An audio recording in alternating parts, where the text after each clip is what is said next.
Hey, we're live. How are you guys? It is February 12th, 2025. I have not had coffee. I have had a shower, so that's good, right? So today we're going to go over today's headlines. And right now, the DOGE subcommittee hearing is on. So I thought we'd go on there. So let me get that set up, and then we'll go to that and watch the Honorable Marjorie Taylor Greene. That's a joke. Do her thing. So.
Over 9 pounds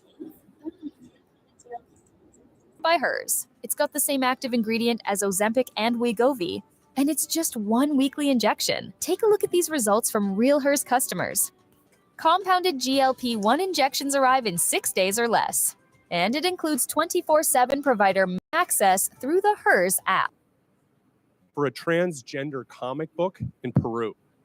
The list goes on. But rather than applauding the work of DOGE, the left has launched a coordinated campaign to try to demonize Mr. Musk with the hope of shifting focus away from the disastrous waste, fraud, and abuse that occurred on Biden's watch. But guess what? Turned on the TV working. today. Because no matter what political party people hail from, the vast majority of Americans agree that $10 million worth of food funneled to Al-Qaeda was probably not the best use of taxpayer money. But there's another source, a key source of wasteful spending that DOGE and the subcommittee should set their sights on, and that's Medicaid waste and fraud. While initially meant as a program for the truly needy, Medicaid is bloated into a massive welfare program for millions of able-bodied adults lured into the trap of government dependency. And as Medicaid has grown, so too has mismanagement. Good morning, guys. Today, live, more than live 1 in now, $5 spent on Medicaid is improper. It is February 12th, In Medicaid alone, 2025. fraud and mismanagement is on track to cost U.S. taxpayers, get this, more than $1 trillion over the next 10 years. When it comes to the problem of improper payments, the Medicaid program is the biggest culprit, encompassing nearly 1/3 of all federal improper payments. And more than 80% of Medicaid improper payments are due to one thing: eligibility errors. If Congress wants to help President Trump address wasteful spending, then targeting eligibility errors in Medicaid should be one of your top priorities. Bottom line, to address this challenge, Congress can take 3 decisive actions. So first, Congress can strengthen the Medicaid program through legislative action. That would include repealing Biden's disastrous Medicaid streamlining rule, which ties the hands of states trying to remove ineligible minorities. You can and should do this through reconciliation, and it will produce $164 billion in savings if you do. You can also strengthen verification requirements to ensure only eligible individuals receive benefits and ensure a nationwide MAC is implemented without delay. Second thing Congress can do is help President Trump's DOGE efforts by ensuring that entrenched partisan bureaucrats don't stand in the way of reform. So Musk and his DOGE team have already found hundreds of billions of dollars funneled into wasteful, fraudulent, and flat-out insane projects. But they've only scratched the surface.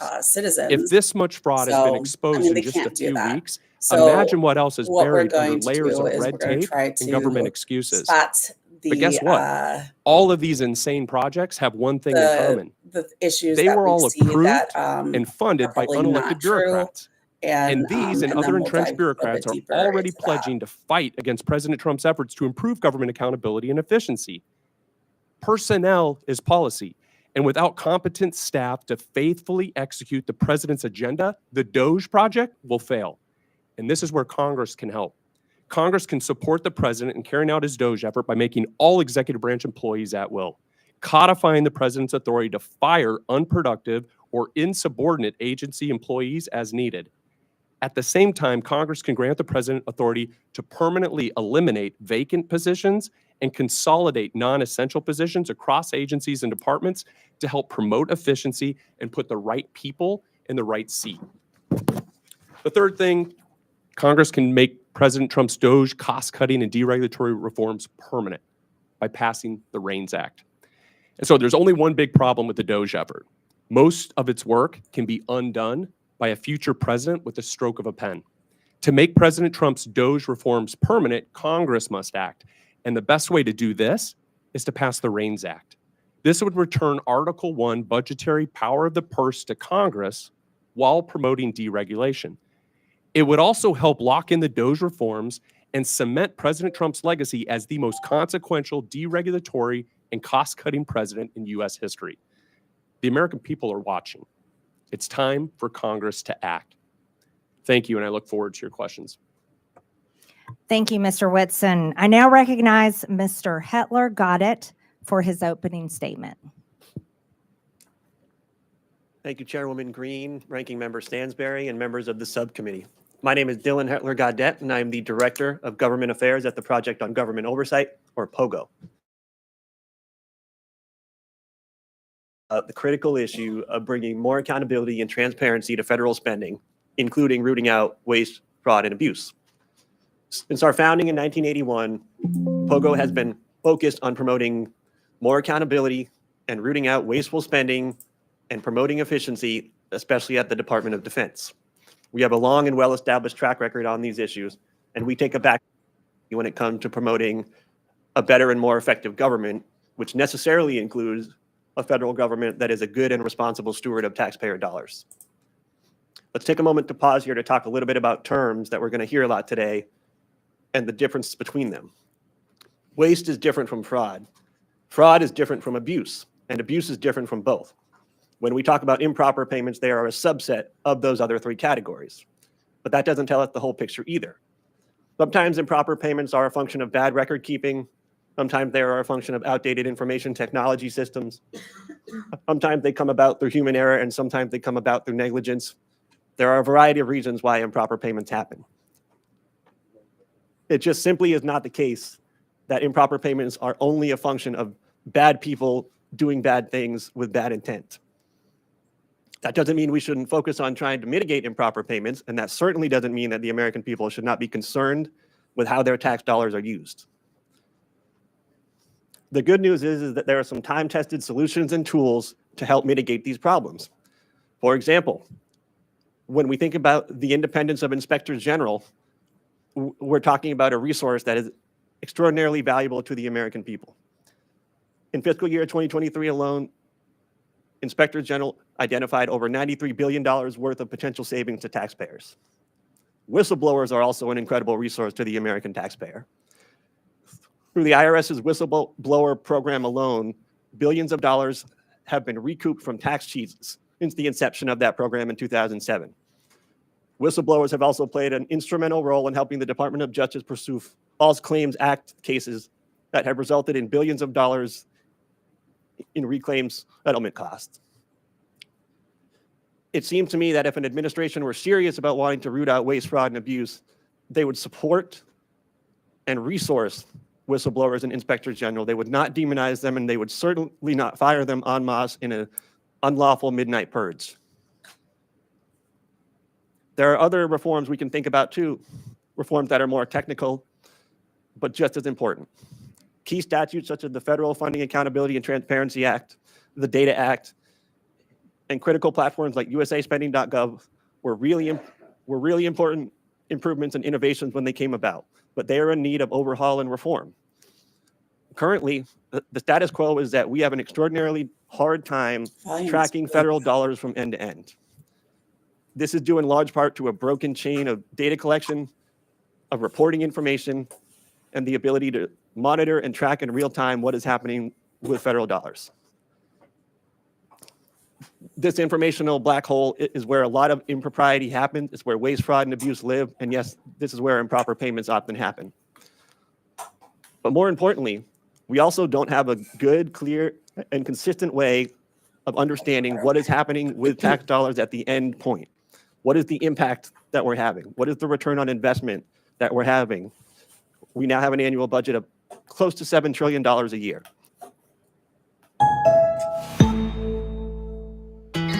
Embrace the journey, where each moment turns into a cherished memory. Your membership is more than just a card. It's your gateway to extraordinary experiences.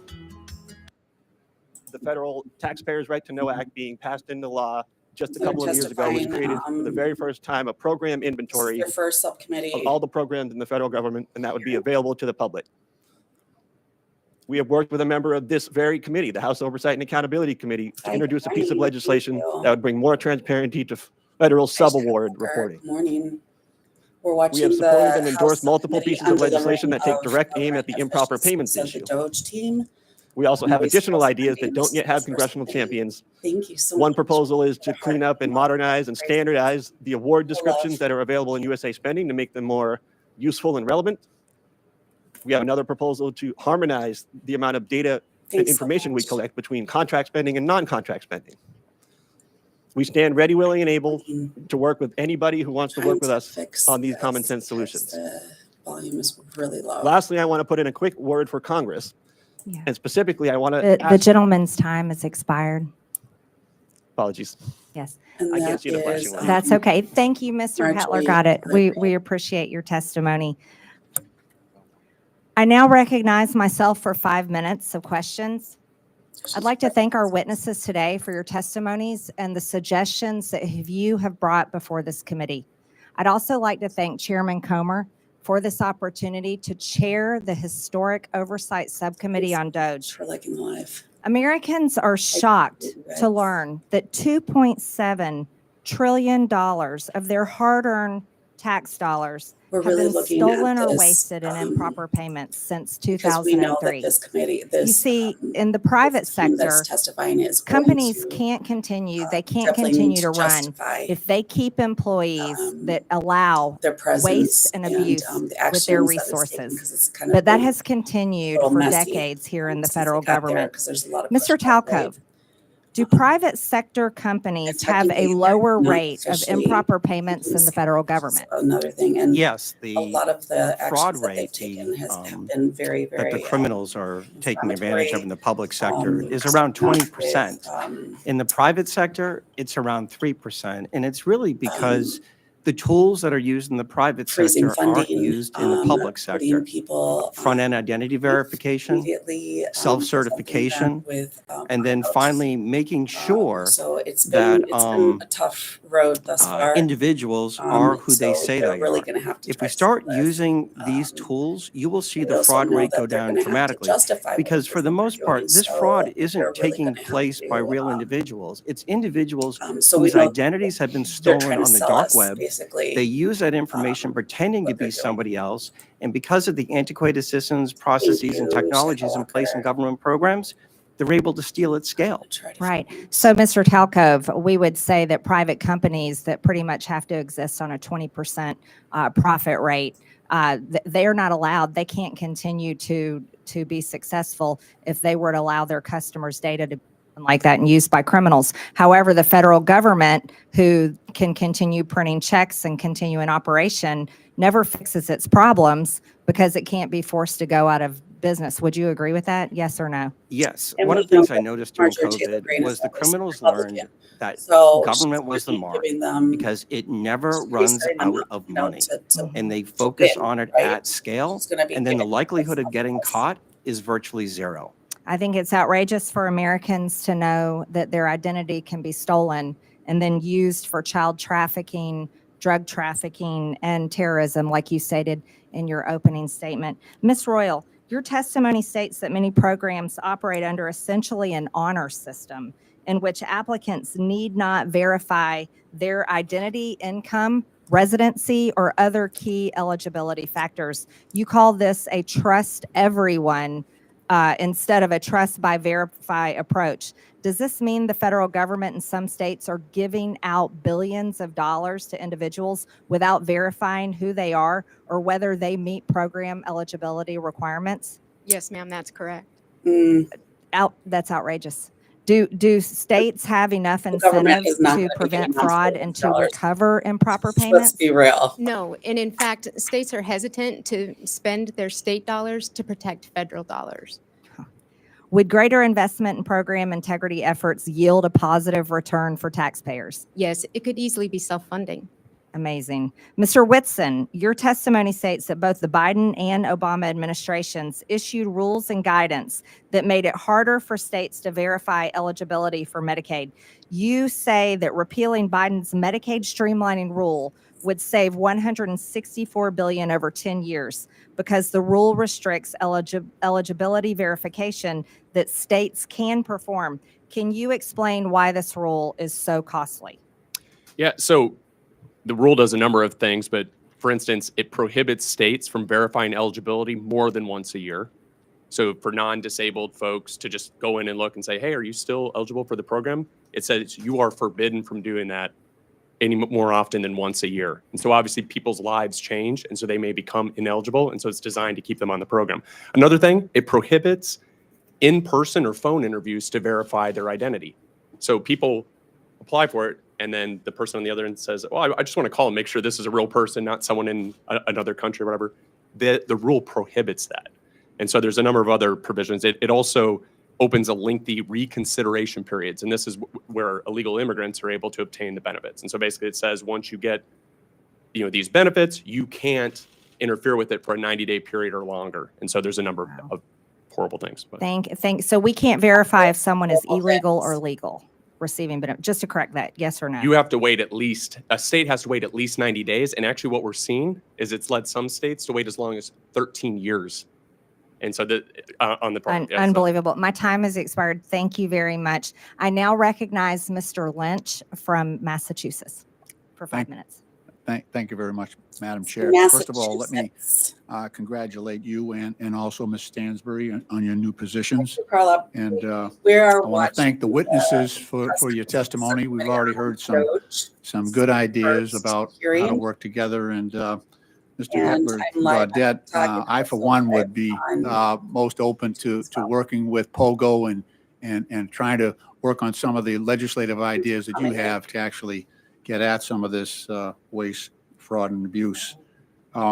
Since this is my first opportunity to speak in this new subcommittee as the representative for the 8th Congressional District in Massachusetts, I want to first of all make clear that my primary purpose in seeking appointment to this subcommittee is for the singular and sacred purpose to defend our democracy, which I believe is under attack in this country, and to uphold my oath to support and defend the Constitution against those who might secretly or openly seek its destruction. Make no mistake, this is a moment for representative democracy. This is a test of our resolve. In the coming days and weeks, we will all get to decide whether we stand with a couple of billionaires who, despite their own financial successes, still harbor such grievances in their hearts that after all that democracy has provided to them, they remain animated by the desire to dismantle this democratic government and to punch down at some of the weakest and most vulnerable in our society. Two men who clearly understand that the easiest way to incite large numbers of people is to use social media to exploit the dynamic forces of hatred and fear. Madam Chair, if we're going after waste, fraud, and abuse, let's start with abuse. Abuse of power. As of yesterday, there were 55 lawsuits under consideration by the federal courts across our nation as a result of Elon Musk's and President Trump's unlawful acts.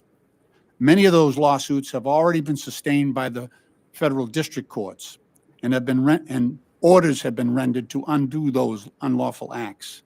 But this is just the beginning, and Congress has an important role to play, and I, for one, look forward to that opportunity. This is a moment of great consequence for our country. and for our democracy. And I remain grateful to the good people of the 8th Congressional District of Massachusetts who sent me here. Hi, Eva. Mr. Hetler-Gaudette, again, happy to join you on some of your efforts. POGO has worked very closely with our IG community. Is that right? The Inspector Generals? Yeah, that's correct, Congressman. I know your work is very much similar to what we ask our Inspectors Generals to undertake. I want to ask you, what do you think? So in the most recent report from the Inspector Generals, and this is the Council of the Inspector Generals, a nonpartisan group on integrity and efficiency in government, they identified more than $93 billion in potential savings. Thanks for your heart, me. So the first thing that President Trump did coming into office was to fire the chairman. Fire 17 agency inspectors general. What can you tell us from POGO's standpoint? What does that do to our ability to identify and root out waste, fraud, and abuse? Yeah. Thank you, Congressman. I would say, to put it simply, it completely That's undermines your buddy, our right? ability to She's in root out Georgia. waste, fraud, and abuse. Inspector General exists for essentially one purpose, and they were originally created in the immediate aftermath of Watergate. And I think you all probably do not need me to give you a history lesson at all on what happened in the Watergate era. There's a reason they were created at that time, because there was a lot of waste, fraud, and abuse happening, and there were not cops on the beat that were internal, that were independent, that were situated in agencies to be able to find these things and expose them and do something about them. That's what Inspector General exists to do. So it's completely anathema to, I'd say anathema to any stated mission to find cost savings and to root out waste, fraud, and abuse, to fire Inspector General and to undermine them. It makes no sense. Those two things do not add up. Thank you very much. The firings that occurred on the when President Trump came to office included the Special Inspector General for Afghan Reconstruction, Mr. Sopko. I actually did over 20 trips to Afghanistan working with him. He actually uncovered $4 billion in savings in rooting out American taxpayer waste being conducted in Afghanistan. The IG at the Department of Defense, the agency. The gentleman's time has expired. Okay. Thank you, Madam Chair. I yield back. Thank you. Okay, Appreciate thank you. that. Thank you. I now recognize the gentleman from Texas, Mr. She Cloud. does not want to give them more than 5 Thank you, Madam Chair. For far too long, DC politicians have gotten away with Texas measuring their too. personal value and worth by how much of other people's money they give away. And for far too long, they self-righteously have opined that the spending was for altruistic purposes given out of care and compassion. For far too long, they've been more concerned with looking like they cared than having enough care and concern to actually do the due diligence to ensure that the tax dollars were being used wisely and effectively. And for far too long, those of us who've worked to uncover waste, fraud, and abuse have had to deal with what amounts to an unconstitutional fourth branch of permanent bureaucracy that has too often worked to ignore, obfuscate, delay, and frustrate our efforts to bring transparency and oversight. Over the last few weeks, the DOGE effort has begun to uncover not only how massive the waste, fraud, and abuse is, but also the extent at which DC politicians and too many obstinate bureaucrats have coordinated to create what is essentially the largest money laundering scheme in history. And while Americans have been working to make ends meet, they have been using taxpayer dollars to fund unnecessary, egregious, and even evil things here at home and around the world. Thankfully, in DOGE, we have a president bringing the leadership needed and a focused effort, along with the talent, technology, tools, and transparency to this waste, fraud, and abuse. And to those who would stand opposed to this effort, I would just point out, while it's understandable to find waste, fraud, and abuse that has grown and metastasized in this government even over decades, certainly accelerated over the last few years, to continue to protect it is corruption. I want to thank the chair for beginning this war on waste on this side of Pennsylvania Avenue and bringing together this committee. This effort is so important as we work to relieve the Americans, people of this burden of waste, fraud, and abuse. Mr. Talcove, you mentioned in your written statement and talked about it in your statement at the beginning that Be a conflict this of waste, interest. fraud, and abuse is a national security threat. And certainly one of the challenges facing us, it is a national security threat, is our fiscal situation. And so we have got to find ways to find savings to the American people in order to bring confidence to the bond markets, to put our country on a fiscal footing, and reverse the curse, so to speak. This is also one thing that I wanted to mention. Thanks for the crystal roses, Donna. I appreciate you. Is that last night, before I forget, I saw a commercial on YouTube for T-Mobile and Starlink. And it said coming soon. It's in its beta phase. So Elon Musk owns Starlink. So he's got his hand in social media and now mobile. And he just got approved and is working with Visa. So he is literally taking every aspect of our lives, right? I mean, pretty soon he's going to have a grocery store, or yeah, it's time. I think so. So I'm going to look more into that. So that's why I'm making myself a note to look into that, to T-Mobile and Starlink to see what that's all about. Because that's if this isn't all concerning, that's even more so. That we are placing on our children and our grandchildren. You mentioned a couple threats, though. You mentioned internal threats.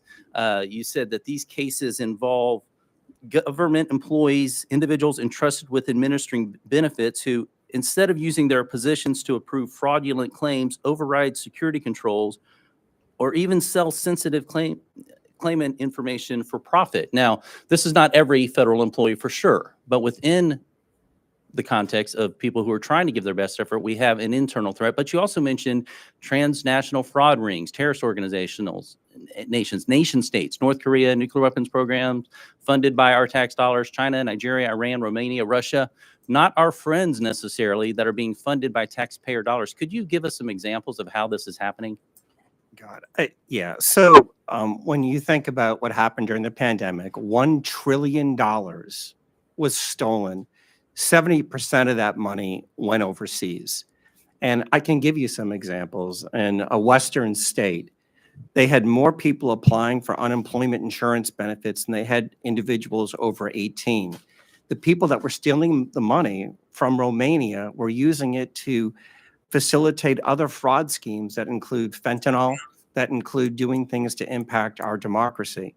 On the insider threat, right, the first thing you have to say, and my dad was a public servant, is 99% of people that work in the public sector are honest, hardworking individuals. But there are some, and what you need is data and technology to root that out. There were examples during the pandemic. There were some examples even of last week where people got into the Medicaid system in a Western state and stole $50 million in less than 4 months. So you have to have these controls in place, right? These aren't individual stealing, Mr. Cloud. These are organized criminal groups, both domestic and transnational. That, as you mentioned, taxpayers are being forced to fund the demise of our own country. Mr. Winston, I wanted to ask you, because there's a lot of talk about reconciliation right now. You mentioned Medicaid and what could be done to bring a pretty substantial amount of savings. And this is without affecting those who truly need Medicaid and for what the purpose of the program was extended for. Now, the gentleman's time has expired. Okay. Hopefully, does the witness want to answer the question? No, only to say that, yes, there's a tremendous amount of savings that can be found from the streamlining rule, but also work requirements in the program is another big area that can be done in reconciliation. And that's could save a significant amount as well, $241 billion in federal spending over 10 years. Oh, no. Thank you. Yeah. Thank you. Thank you, Madam Chair. You're welcome. I now recognize the gentleman from California, Mr. Garcia. Well, thank you. Thank you to all of our witnesses for being here. And I want to just start off by making something clear.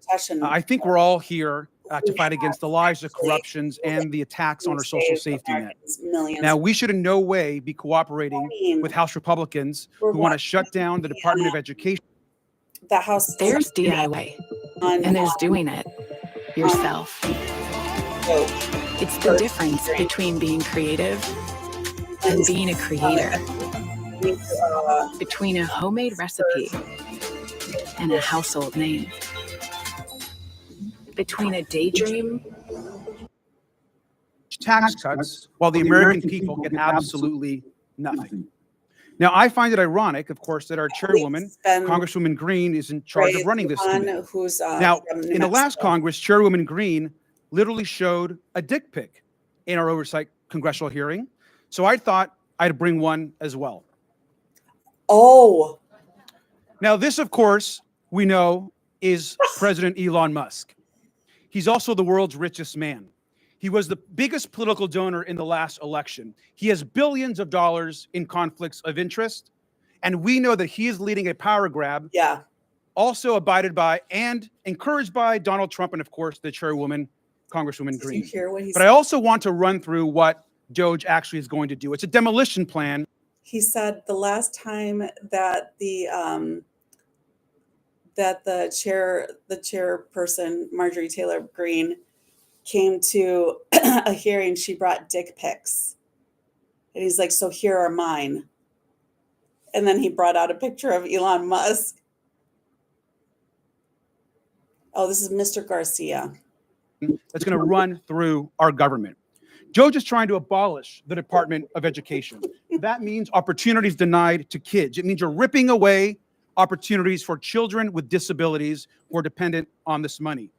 You're also halting medical research, which is also critical, which we have to also stop. The idea that we're going to eliminate or destroy the Department of National Institutes of Health, NIH, is crazy. Let's talk about the Department of Labor. We're talking about protections for working people across this country, where people can actually complain about abuses their companies are making against them and their coworkers. Workers are now going to be in danger. Let's also talk about the Consumer Financial Protection Bureau. There you go. Another huge issue for us. Think about the scammers and fraudsters that will be empowered across this country because Elon Musk wants, essentially, these companies have more power over consumers and over people across this country. Look at the Centers for Disease and the Centers for Medicare and Medicaid Services. That is actually what's being discussed partly today. Healthcare, we're talking about being denied to millions of poor people, working class people across this country. And now, of course, they're on to their largest target, the U.S. Social Security Administration.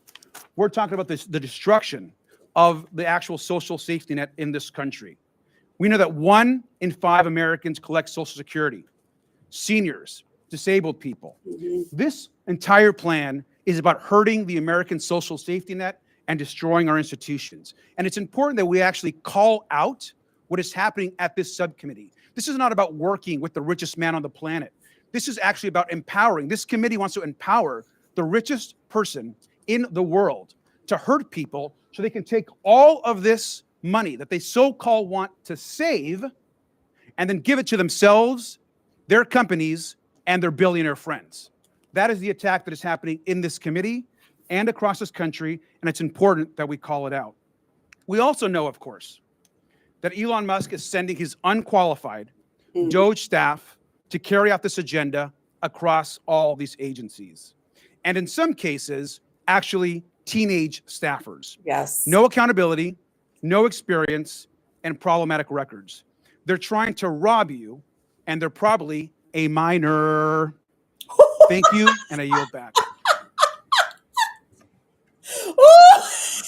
The gentleman yields, and I now recognize the gentleman from South Carolina, Mr. Timmons, for 5 minutes. Thank you, Madam Oh my Chair. God, he did. I find it sad that my colleagues across the aisle can't take Oh this my seriously. God. We I have died. $36 trillion in debt. Oh my God. We run that an was annual so almost funny. $2 trillion deficit. When I got elected 6 years ago, we had $21 trillion in debt. So in 6 years, we've added over $15 trillion to the debt. And guess what? President Trump ran on fixing this problem.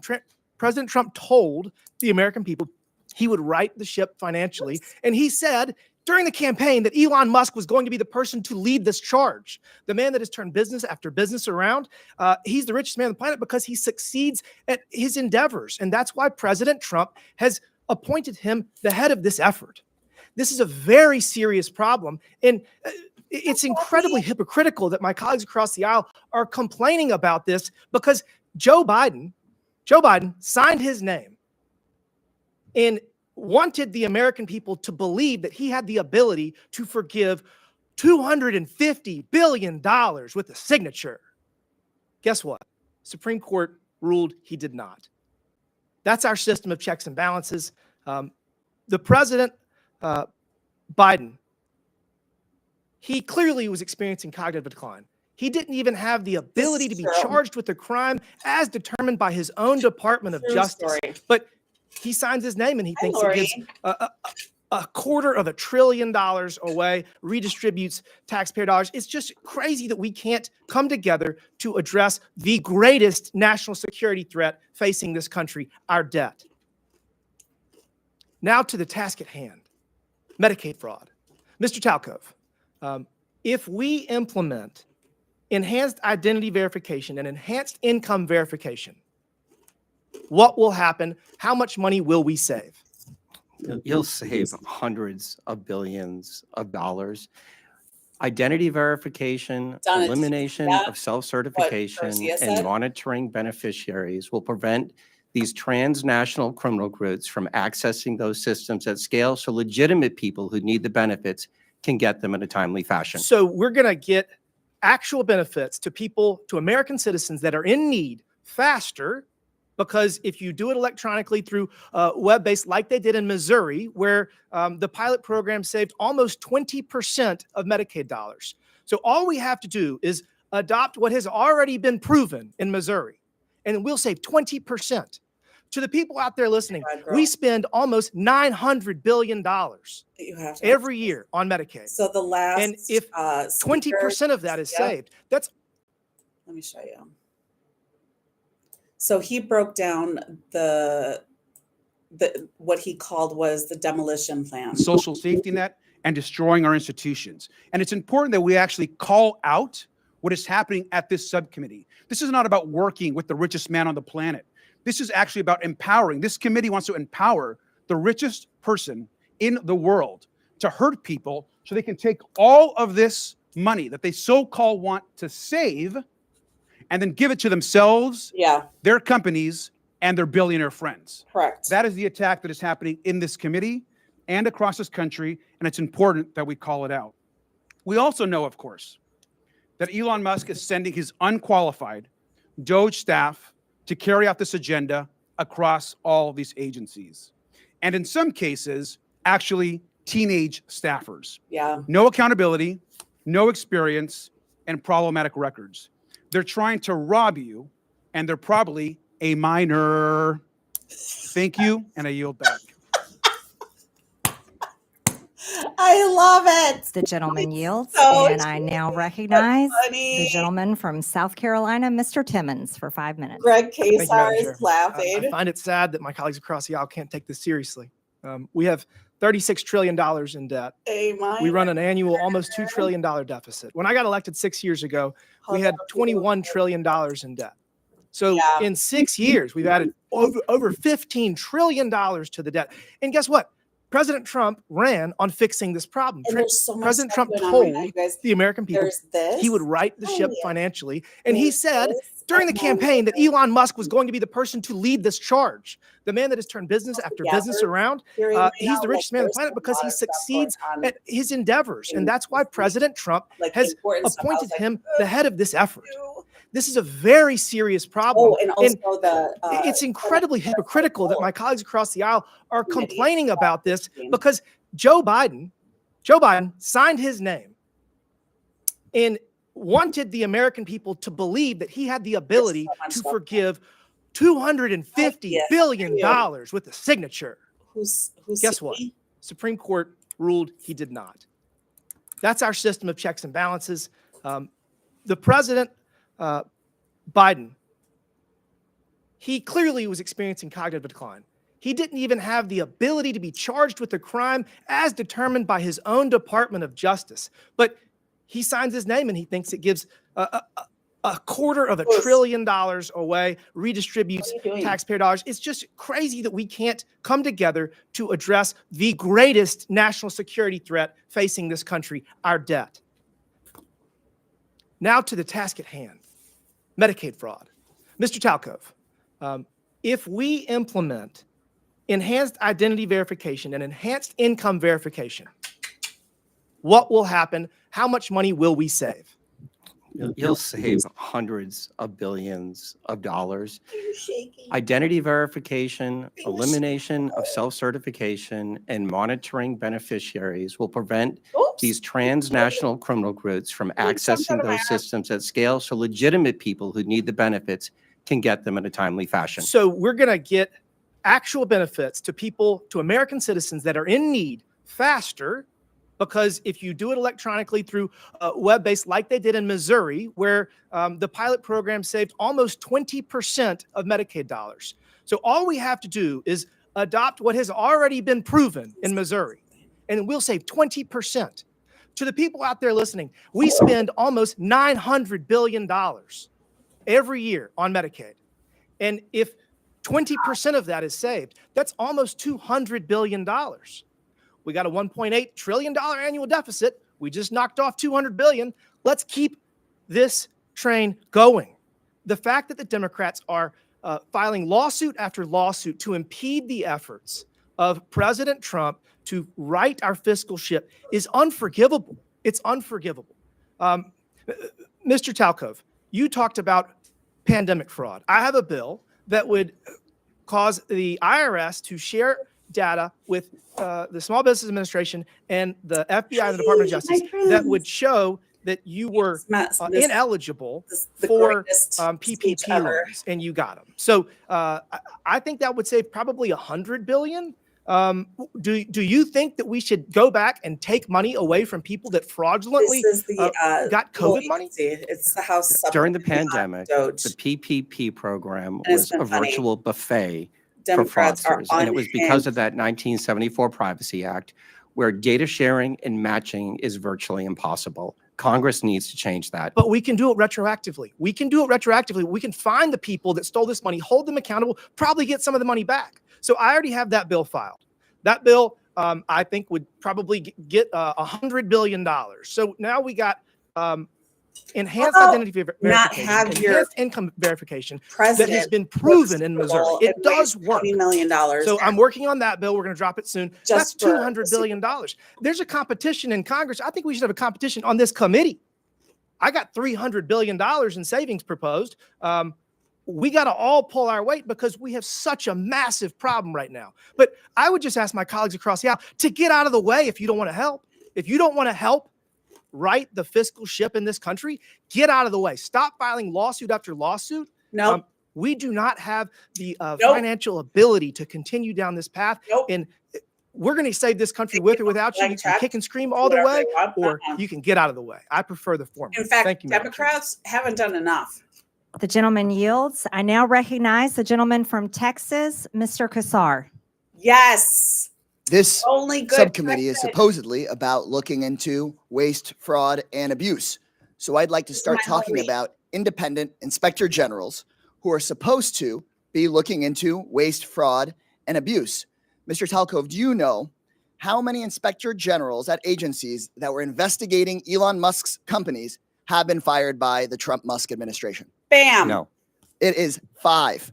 Ms. Royal, the Inspector General of the Department of Labor had 17 open investigations into Tesla and SpaceX. Do you know what the Trump-Musk administration did to that Inspector General? No. They fired him. And I think y'all know. Mr. Whitson, the Inspector General of the Department of Transportation was investigating Tesla. Do you know what the Trump-Musk administration did to that Inspector General? No. They were fired. The Department of Defense's Inspector General was looking into SpaceX. Mr. Hedler, do you know what the Trump-Musk administration did to that Inspector General? Bring the heat. I believe he was fired. Thank you. I think everybody on the panel knows what the answer to these questions were. The U.S. Department of Agriculture Inspector General was investigating Musk's Neuralink. Mr. Talcove, now I'll ask you again under oath, do you know what Mr. Trump did to that inspector general that was looking into one of Musk's companies? Bring it. No. He was fired. The inspector general at the EPA was repeatedly taking on Tesla. Mr. Hedler, since it seems that you're answering the questions that everyone knows the answer to, do you know what the Trump-Musk administration did to that inspector general? I believe he was also fired. Also fired. Yeah. At least wow. 5 inspector generals that were looking into Elon Musk's companies were fired by the Trump-Musk administration. These inspector generals who are independent, protected by law, they are the people that find the waste, fraud, and abuse and found many of the cases of waste, fraud, and abuse that have been brought up today, fired because they were looking into Elon Musk.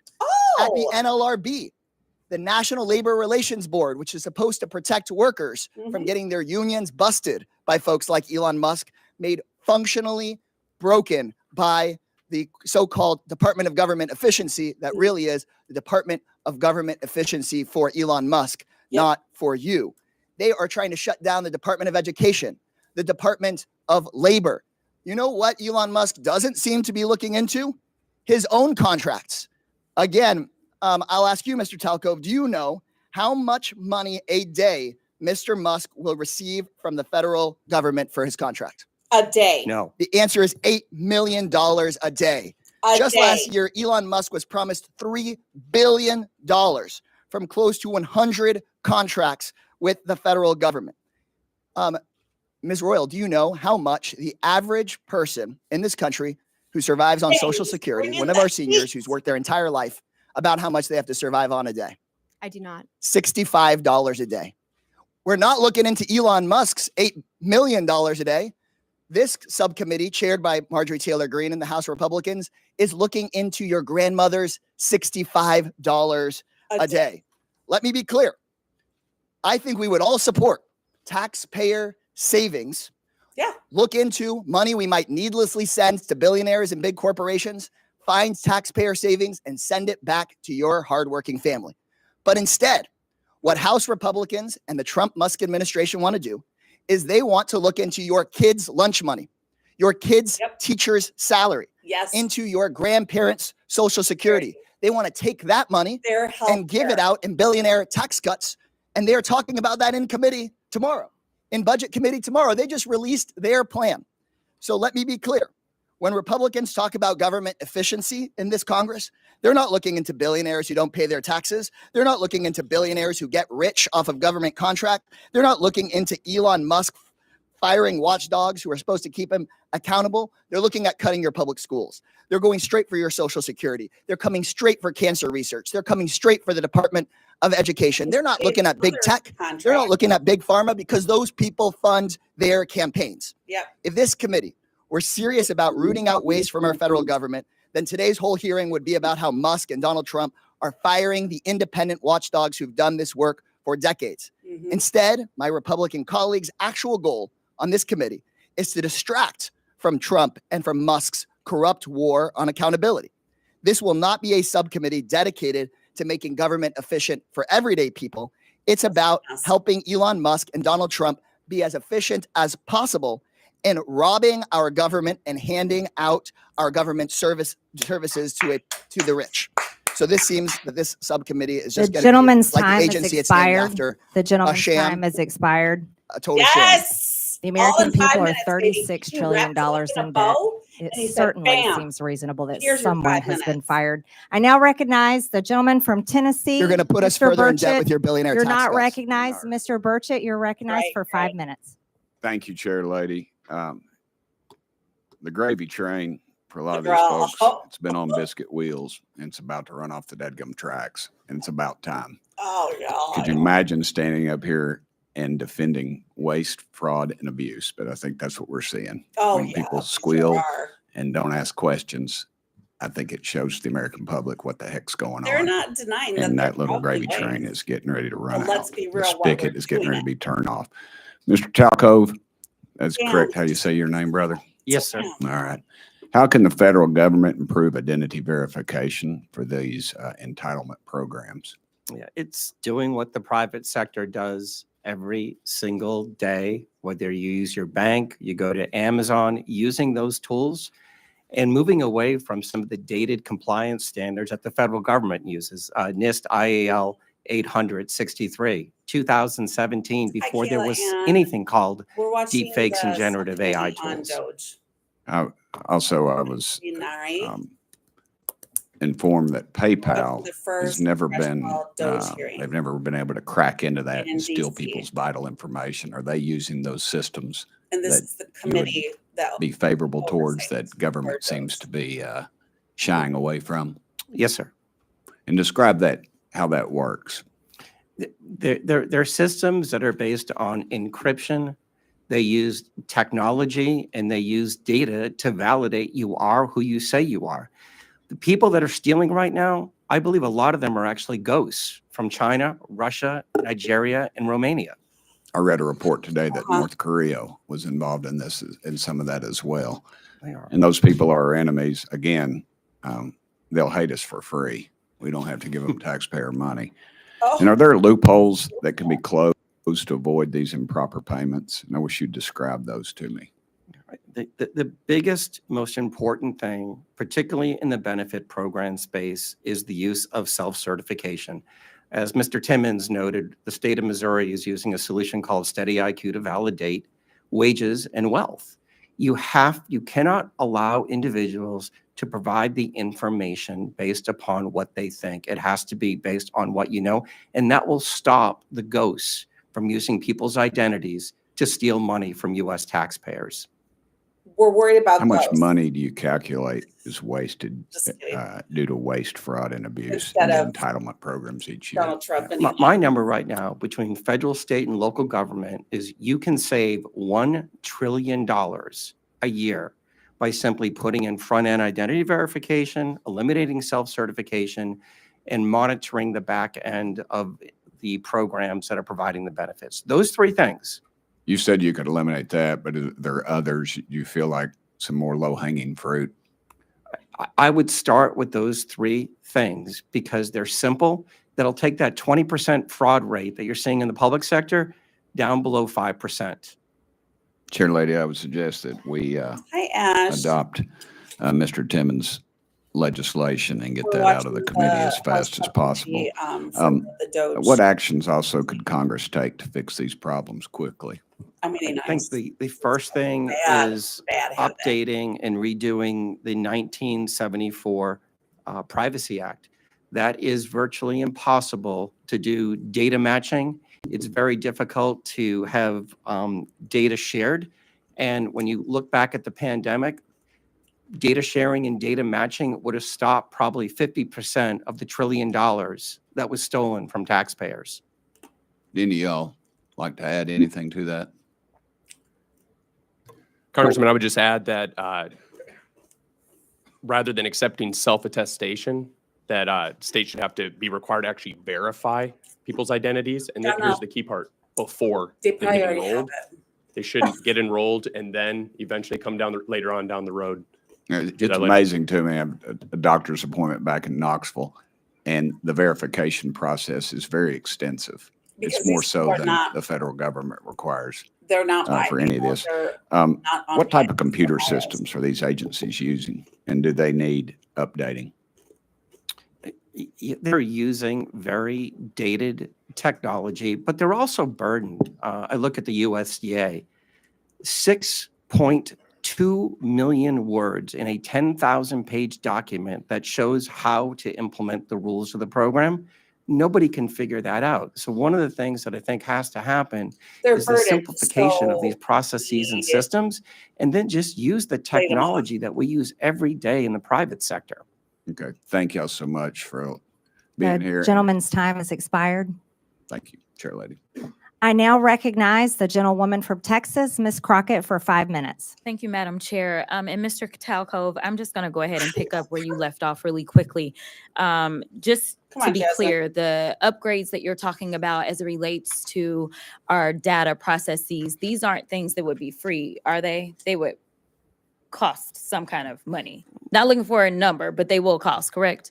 Some are free and some would cost money. Okay. All right. So I just want to leave it there because we've had a number of these hearings. So I do want to be clear, before the Trump administration came in, this committee did exist in the form of the Oversight Committee, and our task is to root out waste, fraud, and abuse. In that vein, we had a number of hearings, at least last term. I can't speak for any other term as I'm only in my sophomore term. And we dealt with improper payments. And interestingly enough, our chairwoman, who is so passionate about this today, she missed every single one of those improper payment hearings. But just to be clear, I was there. So I don't want anyone to believe that Democrats just come to work and don't plan to do work.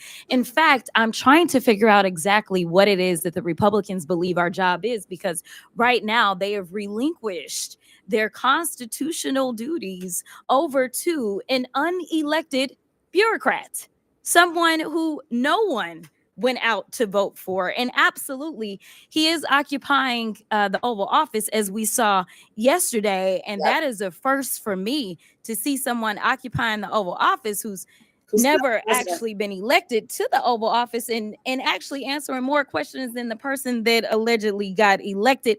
But for whatever reason, this is the first time we're having a DOGE subcommittee hearing, and that guy's not here. Instead, we have y'all. So I do want to thank you for coming. But I will say this, it's also interesting to me that in the first few days of DOGE existing, we know that they are trying to get rid of the Department of Education, USAID, Consumer Financial Protection Bureau. They're laying off FAA workers. They are going after the FDA, the CDC, the HHS, the FBI agents, and they're talking about getting rid of FEMA. And they brought y'all in. And I am going to say that I actually was shocked that there was only one person that seemed like he was an overt Trumper as you laid out your opening remarks, because I anticipated that at least one of y'all would say, yes, what Elon is doing is exactly what we would prescribe. But instead, I will applaud you because you actually were focused. You talked about what the American people are looking for us to do. We've actually consistently on this side of the aisle promoted this idea of making investments into technology so that we can do things such as, say, look at the Department of Defense. The Department of Defense that takes up approximately 50% of our discretionary income, or our discretionary spending. Approximately 50% goes to Department of Defense. Department of Defense has not been able to pass an audit in the last 6 audits, and we're not talking about pennies. I understand that we want everything to be perfect, and if we could get all waste, fraud, and abuse out, that would be fantastic. But let me talk about the big numbers. The big numbers are on that side.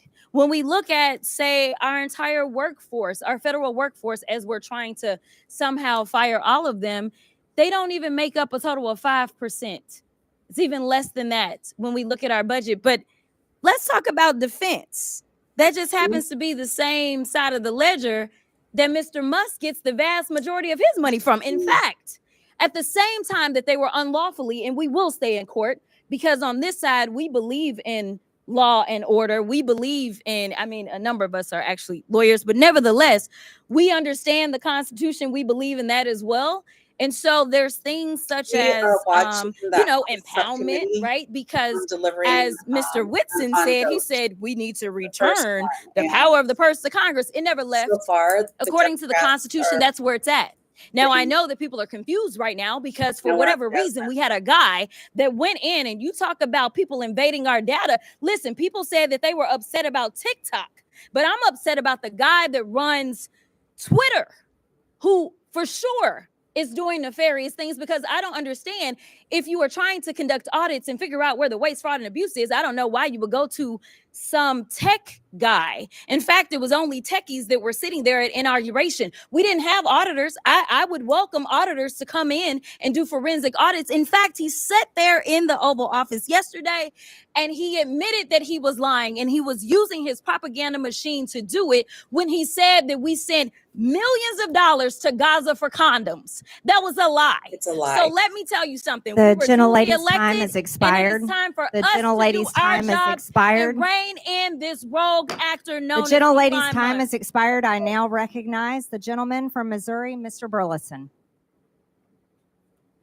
Thank you, Madam Chair. I just want to speak frankly at first to the American people. Oh, We're nearing $37 trillion in national debt. What does that mean? That means that each and every U.S. taxpayer owes over $323,000.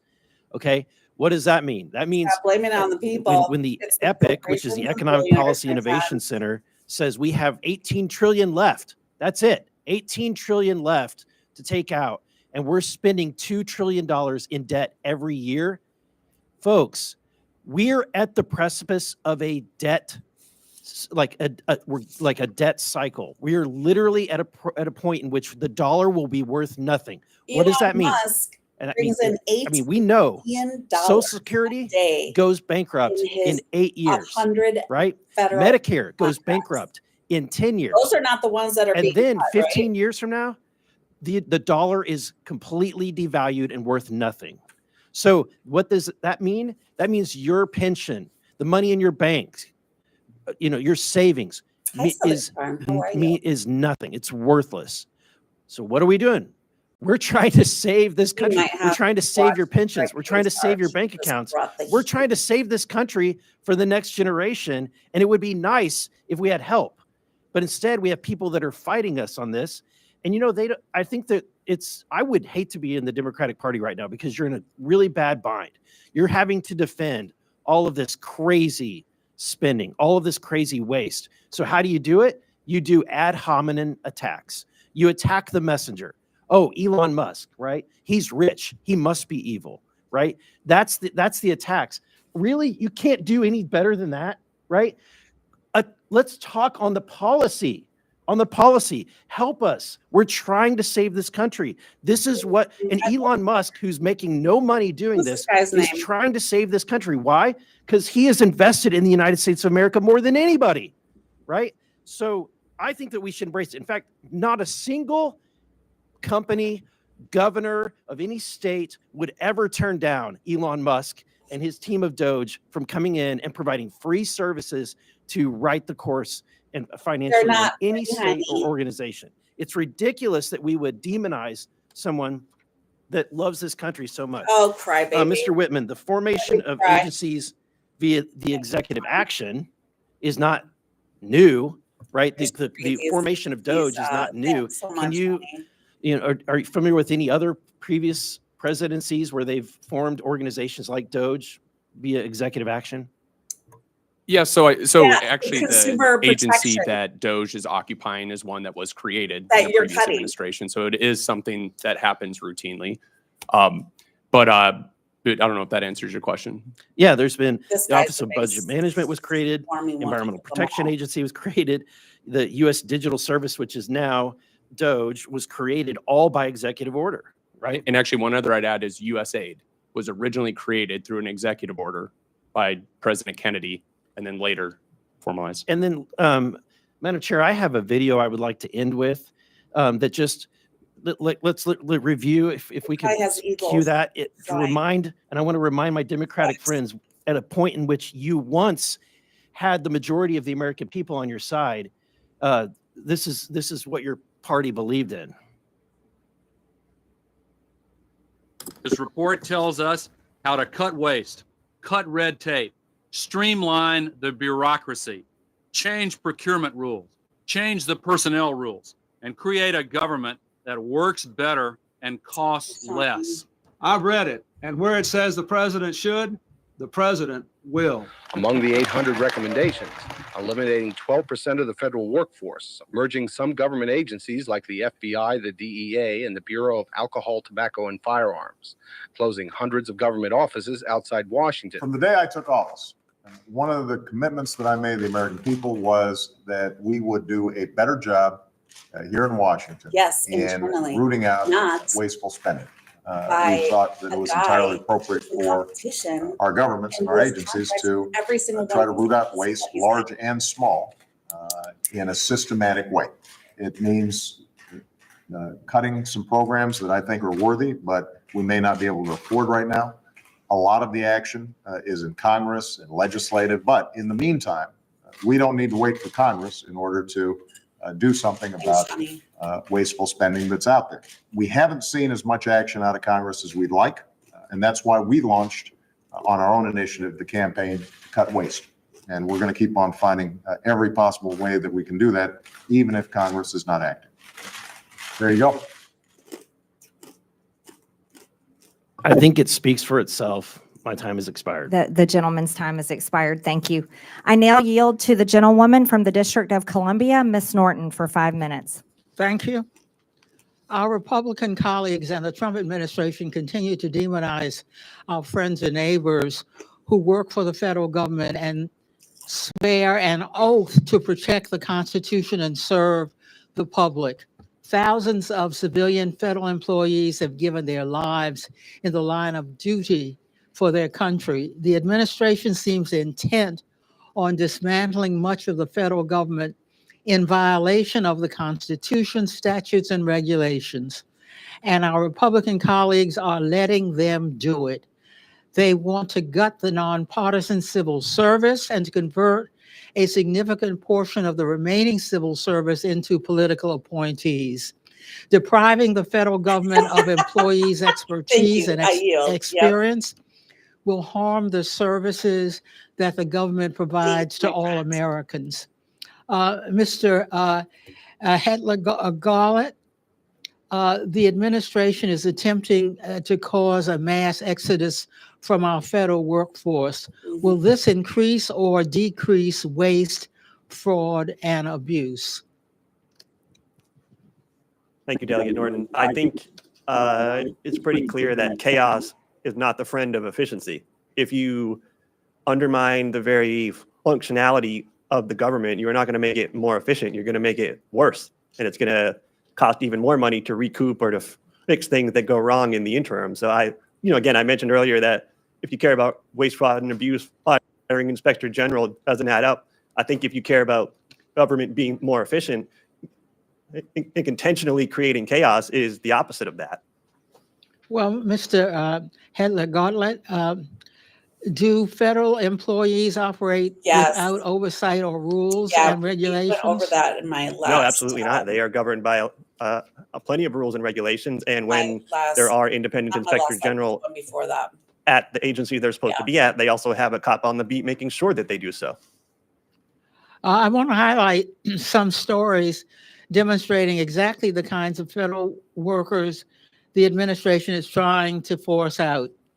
How about Chris Mark at the Department of Labor, whose pioneering work on mine safety has reduced minor safety deaths from roof collapses to almost zero today? Or Jared Koopman at the Internal Revenue Service, who pioneered new methods for tracking criminal cybersecurity currency transactions that led to the rescue of 23 children from rape and assault, as well as the seizure of hundreds of millions of child abuse videos and 370 pedophile arrests.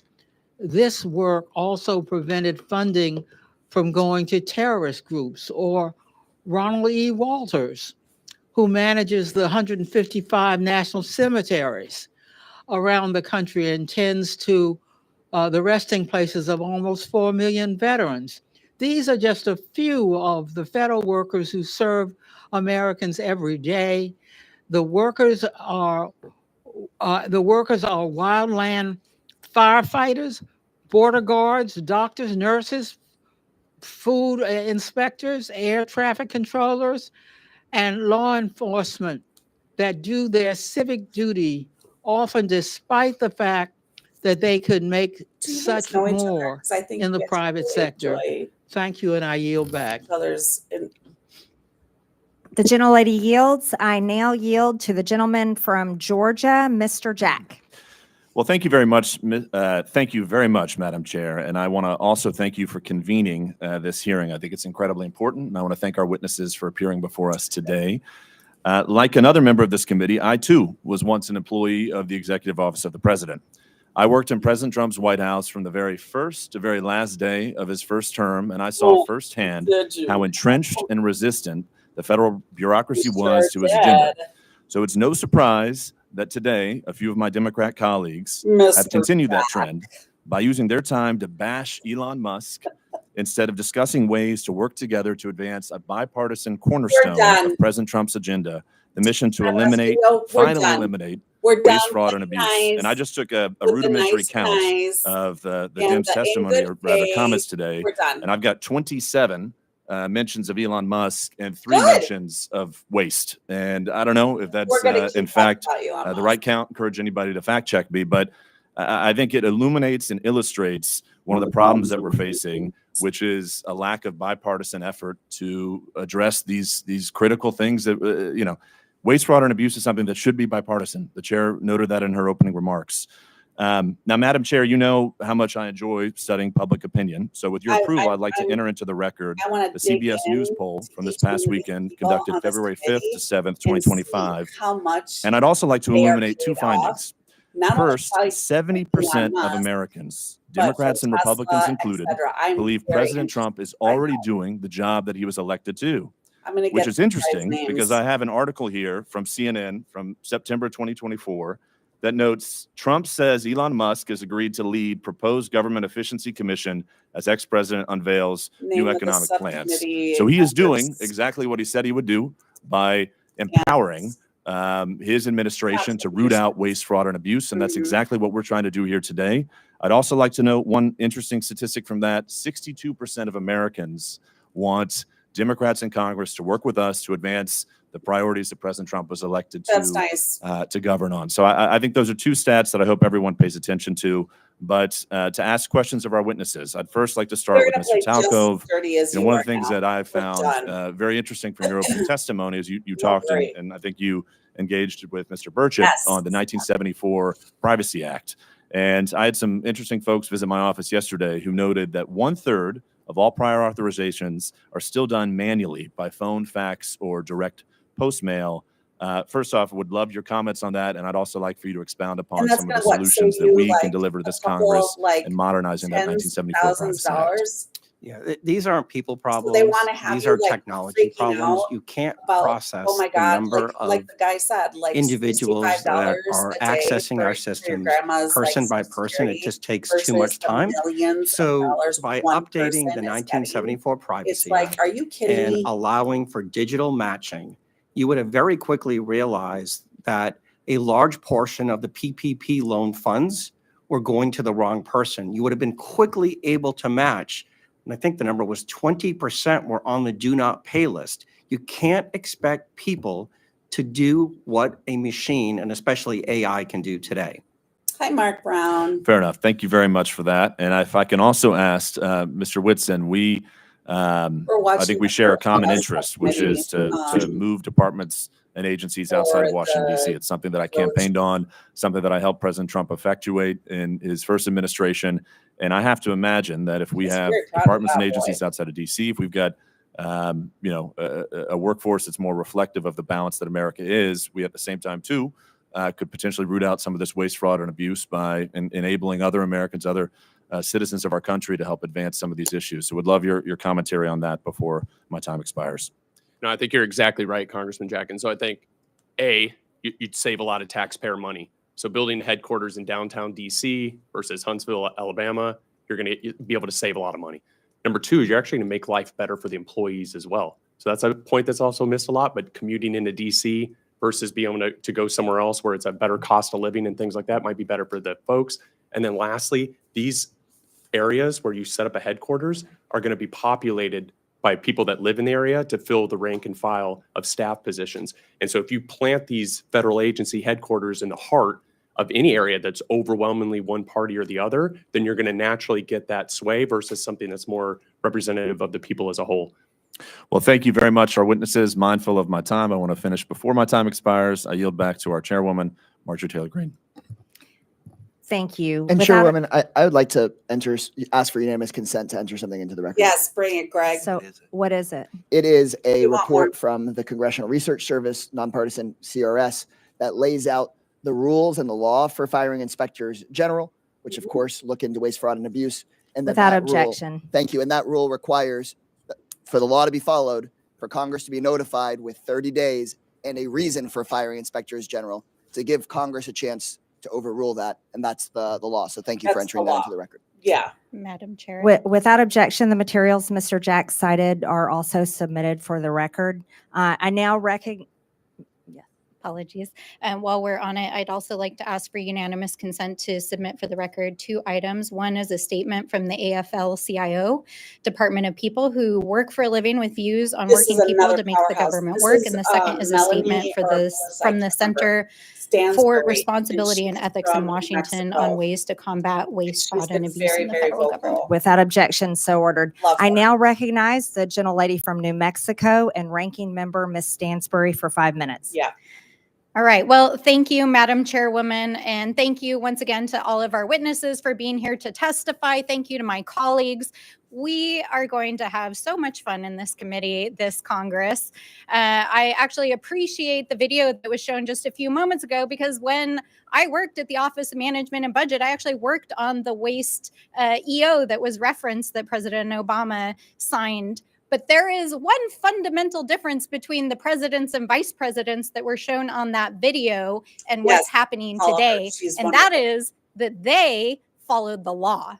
So my colleagues across the aisle who are asking us to get out of the way and stop trying to block things in the courts, let me tell you, we do not work for an unelected billionaire like apparently this guy does. We work for the American people. And so if an unelected, unvetted individual private citizen is hacking our government systems, breaking the law, firing federal employees, dismantling statutorily created agencies, withholding funds, we are going to fight you in the courts. Yep. And I'm actually really sad that my dear friend Mr. Burchett left, because I want to talk about that gravy train on biscuit wheels that he just talked about, because that gravy train is not the federal workforce. It's the billionaires that are trying to hack that system right now, and which unfortunately my colleagues right now are working on a reconciliation deal to cut Medicaid, to cut Medicare, and use that money to give to tax breaks to their billionaire buddies. That is the gravy train that is actually going on here. Exactly. But because this is the oversight committee, let's do a little bit of oversight. For the last several weeks, I've been talking to Treasury and OMB officials to try to get to the bottom of why Elon Musk and his team are trying to hack the Treasury payment system, because this is a completely nonpartisan system that literally just pays the bills of the federal government. So why are they so eager to hack this system? And I have to say that over the last several weeks, we have literally received thousands of calls in every single congressional office. In fact, we know that our friends across the aisle are also receiving these calls, because this system pays the bills of the U.S. government. It pays our soldiers. It pays for the work that we do overseas. It pays your Social Security benefits. It pays your tax refunds. So why is Elon Musk and his hackers trying to access that system? And why did a senior civil servant who had overseen this system for over 30 years get asked to stand down after a 25-year-old intern working for Elon Musk tried to get access to the code for that system? Now, thankfully, they were shut down in the court system, but Musk has installed, with the president's blessing, one of his Silicon Valley buddies, who I want to point out, in which the media has not paid a lot of attention to, is the CEO of a private IT company, including Citrix, that has millions of dollars in IT contracts with the federal government. And not only is he still operating as the installed DOGE person at Treasury, he is actively still the CEO of this private company. How is that even legal? I know. Is it legal? I don't think it's legal. No. Because the federal court is trying to shut this down. We also know that that 25-year-old software engineer, in violation of the court order, was actually given access to modify the code. So what is going on here? And why is this such a threat to the American people? Why are thousands of people calling us? It's because of the size and the significance of these payments, because it is an invasion of the privacy and security of the American people, because it could threaten our ability as a country if there was a default in the debt ceiling, and because it contains highly classified information that our foreign adversaries are trying to cyber attack us regularly for. So why is a private citizen being given access to this system? We know they're trying to shut down payments. They're trying to shut down agencies. What's next? Are they going to shut down your Social Security payments? We don't know, because they have no oversight, and Elon Musk will not come in front of this committee. Yep. And in fact, the Treasury folks are saying this is the biggest insider threat they've ever seen in the history of the agency. Yep. So we are sounding And the they alarm. tried And no matter how many executive orders that Donald Trump signs, or how many tweets that the VP sends, you cannot rewrite the Constitution, and we are going to hold you to account. That's I yield back. The gentlelady yields, and I now recognize, oh, yes. I have 3 documents I want to submit for the record. I bet you do. The first document is the Constitution, Article 2. I would like to submit that for the record. That clearly spells out the president's authority. I would also like to submit for the record 5 U.S. Code 3161, the employment compensation of employees, which clearly spells out his authority to create DOGE. And then I want to submit for the record the executive order that Trump issued on January 20th of 2025, establishing DOGE officially. Without objection, so ordered. I now recognize the gentleman from Texas, Mr. Gill, for 5 minutes. Thank you, Madam Chair, and thank you for hosting this committee. If we've learned anything so far, it's that Republicans want to cut waste, fraud, and abuse from our federal government and save taxpayer dollars. Oh, I'm sure. And Democrats want to grandstand and play politics. We can see right now, even of the 6 Democrats on this committee, only 1 can even be bothered to stay for the duration of this hearing. All we've heard about for most of this hearing from the other side of the aisle is Elon Musk, unelected bureaucrats. And I'd like to ask if Democrats really care about unelected bureaucrats making decisions over our lives, where were they whenever their god Anthony Fauci was forcing vaccine and mask mandates on the American people for 4 years during the during the COVID crisis? Where were they whenever unelected Alejandro Mayorkas was facilitating the invasion of our country by illegal aliens who were murdering and raping and pillaging our people? Where were they whenever the Secretary of Education, unelected Cardona, targeted states and schools and people who were disagreed with his view of the radical left's transgender ideology? Where were they whenever Gary Gensler, former chairman of the SEC, also unelected, was lawlessly thwarting the development of financial markets, particularly in the crypto space, by lawlessly pursuing regulation via enforcement? They were nowhere to be seen because they don't care, because all of those things benefited their side of the aisle at the expense of ours. And perhaps that's also why they don't seem to be very interested in rooting out improper payments from our federal government. If you wonder why so many people are cynical about American politics, this is it. This is exactly why. The reality is that Elon Musk serves as an employee of the president. Hi, Jesse. And we were given a massive mandate to carry out what he's been doing. His job is to carry out the will of the American people as expressed through the executive. That's exactly how the Constitution is supposed to work. The Constitution did not create an unelected, unaccountable fourth branch of government in the administrative state. The American people know this. My colleague Brian Jack discussed some of the opinion polls recently. That's what I was We are doing, and President Trump is doing exactly what he was elected to do. And that's why he's polling at a 53% approval rating, higher than he was at any point during his first administration. No, he's not. Even Elon Musk and his DOGE efforts now are polling at a 49% approval rating, which, just to point out, is 16 points higher than President Biden was polling at whenever he finished his term in office.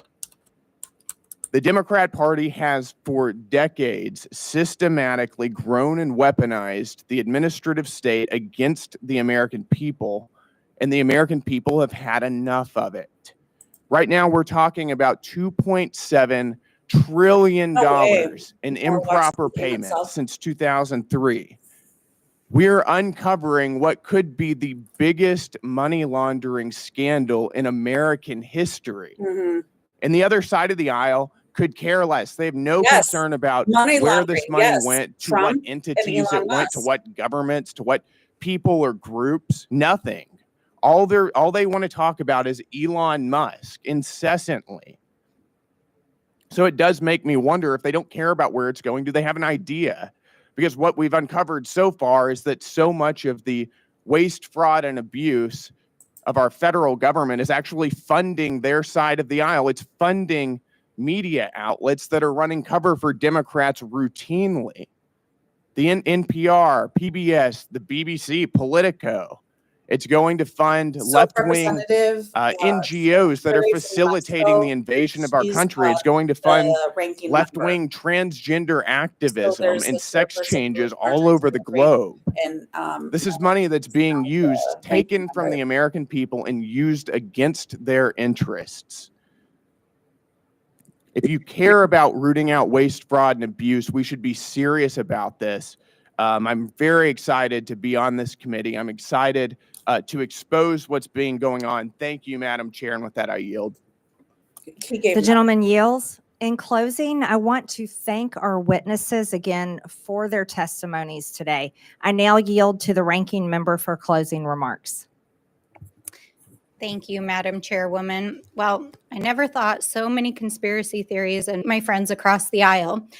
First of all, let's talk about this massive mandate that supposedly brought Donald Trump into office. Donald Trump did not run on putting an unelected billionaire in charge of dismantling the federal government. He ran on lowering prices for Americans. And I think it's interesting that while we're sitting here this morning, the top of the New York Times is reporting that inflation has risen unexpectedly as food and energy prices have soared. Wow. What's going on, guys? I thought you were going to tackle inflation and food and energy prices. Right. Isn't that what the executive orders were supposed to do? Oh, wait. Or is dismantling diversity, equity, and inclusion in our federal agencies and putting an ideological agenda and trying to fire the federal workforce your actual agenda? Have you been too busy trying to actually address the fiscal health of this country? Because the numbers are telling us that you have. So let's be real about what's going on here. I also want to point out that literally while we've been sitting here for the last almost 2 hours getting lectured on fiscal responsibility, literally the Republicans just released their plan to raise the debt limit while we were sitting here. And they want to raise it by $4 trillion. Raise the debt limit by $4 trillion. Okay, guys. Like literally, I'm just like without words. Inflation is going up. You want to raise the debt ceiling by $4 trillion. Right. You want to gut Medicare. You want to gut Medicaid. You're talking about going after Social Security after promising that you wouldn't. I mean, really, what the heck is going on here? We're not trying to take down Elon Musk as a businessman. This dude is literally breaking the law inside of the federal government. And for a party that is supposed to be the party of law and order, in quotes, I really do not see you holding him accountable and doing your most basic constitutional responsibility in the separation of powers. So I want to end where I started. We are the Oversight Committee. We are the People's House for the United States of America. We represent the American people. And so, Mr. Elon Musk, if you would like to appear in front of the Oversight Committee, you have been duly invited. Please come tell us what you're doing. come testify in front of the American people, and please come hold yourself to account. With that, I yield back. The gentlelady yields. I now recognize myself for closing remarks. President Trump was elected with a mandate to rein in unaccountable bureaucracy in Washington and to wage war on waste. I know that because I campaigned alongside him, and so did my colleagues. This hearing was the first battle of that war. And in the coming days, the subcommittee will release a report with legislative solutions to the problems we have identified here today. We aren't going to wait all the way until the end of this Congress. We're going to get to work immediately. The bureaucrats who have run Washington for decades are beyond the point of forgiveness. Their sheer incompetence and pure spite for the hardworking American people have resulted in total failure. The federal government has made over $2.7 trillion in improper payments since 2003. Including $236 billion in 2023 alone. Those are trillions of dollars that honest Americans have paid in taxes at gunpoint over the years. As we approach April 15th, Americans are once again preparing to do their taxes and fork over their unfair share of money it takes to run this country. And I have to tell you, the American people have not been getting their money's worth for a long time. Most improper payments in recent years were issued through 5 programs: Medicare, Medicaid, the Earned Income Tax Credit, Pandemic Unemployment Insurance, and the Paycheck Protection Program. But a total of 16 federal programs had improper payment rates of 10% or more in 2023. That includes SNAP, the federal food stamp program, which paid out $10 billion taxpayer dollars improperly. To get their arms around this problem, Elon Musk and the DOGE team went straight to the source. They went to the Treasury Department's Fiscal Service, which makes about 90% of the trillions in federal payments issued annually. The audit of these payment systems was long overdue. Treasury Secretary Scott Bessent gave DOGE employees working for the government read-only access to these systems so they could conduct that initial audit. That audit is already paying dividends. Musk learned that the databases federal agencies are supposed to check to prevent payments to fraudsters, crime rings, and dead people are not being kept up to date. Going forward, we are going to get more mileage out of these do not pay databases. That means fewer improper payments and less fraud and waste of taxpayer dollars. Despite this fraud that's already been revealed, a federal judge in New York issued a ruling last Friday that ran totally contrary to the will of the people. The judge blocked not only DOGE, but the Treasury Secretary himself from accessing his own agency's payment systems. That's absurd. Only career Treasury Department unelected bureaucrats can access the system, the judge ruled. This turns the Constitution on its head. We will hold this judge and others who try to stop the will of the people and their elected leaders accountable. As is written in the Federalist Papers, the judiciary has no influence over either the sword or the purse, no direction either of the strength or the wealth of the society.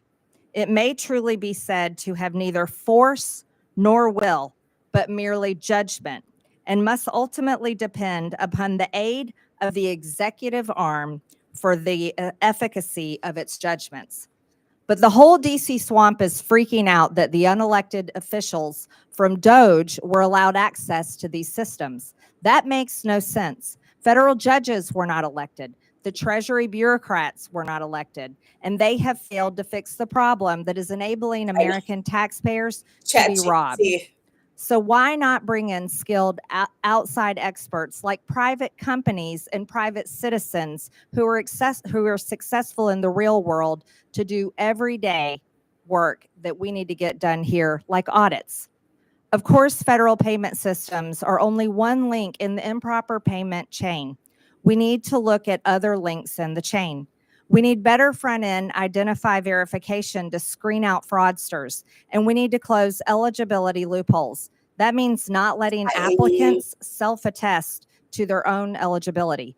And it means ending categorical eligibility, which lets someone who fraudulently qualifies for one federal benefit automatically get other federal benefits. Finally, we need to better coordinate fraud prevention efforts between federal governments and the states. These are all issues that we will be taking a hard look at in this committee and coming up with solutions to, including legislation and referrals to committees of jurisdiction that will deliver for the American people. With that and without objection, all members have 5 legislative days within which to submit materials and additional written questions for the witnesses, which will be forwarded to the witnesses. If there is no further business without objection, the subcommittee stands adjourned. Right. So I want to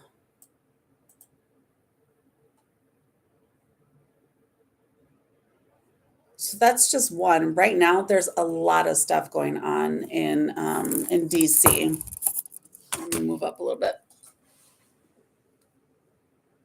Tulsi Gabbard got confirmed as the director of intelligence. This is what a lot of progressives are getting. With the help of zero-business accounting software, I the right. This is what they're getting frustrated with, is that a lot of progressives are getting frustrated and leftists are getting because we know that the Democrats and the Republicans lead both houses. So anything that Trump or any bill that gets put out there is going to get approved. And so the criticism is that why are we giving them kind of like a blank check? Let's make them work for the money. Let's there's a person that I watch here. Her name is Leisha Miller, and it's Leeja Miller. She's great. And one of the things that she said that they need to be doing is, she put it so simply, is block, delay, and obstruct. Vote no on everything. Why are we saying yes to everything?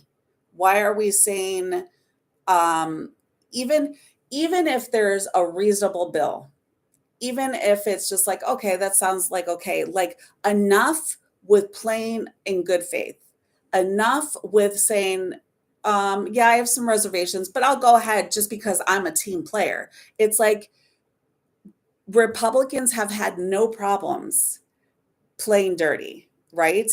With no qualms about it. What do Democrats necessarily gain from playing the good guy when we know it's just going to end up being passed, right? So make them work for it, even if it means that they're going to be tired, even if that means that they're going to be working after hours. We need to block, delay, and obstruct. So, and these reps on the subcommittee, the Democrats, and I just looked it up. So there's a total of 1, 2, 3, 4, 5, 6, 7, 8, 9. 9, 10, 11, 12, 13, 14. There's a total of 14, right? Major Marjorie Taylor Greene and is the chairperson, and then Melanie Stansberry is God, I can't remember what they called her. Ranking member. But you've got 1, 2, 3, 4, 5, 6, 7 Republicans and 1, 2, 3, 4, 5 Democrats. Democrats, we've got Eleanor Norton, who we heard from today, Stephen Lynch, who from Massachusetts, we also heard today. Robert Garcia from California, we heard from today. He was the one who made at the end, he said A minor. Greg Kassar, he just brought the house down, and then Jasmine always brings the house down.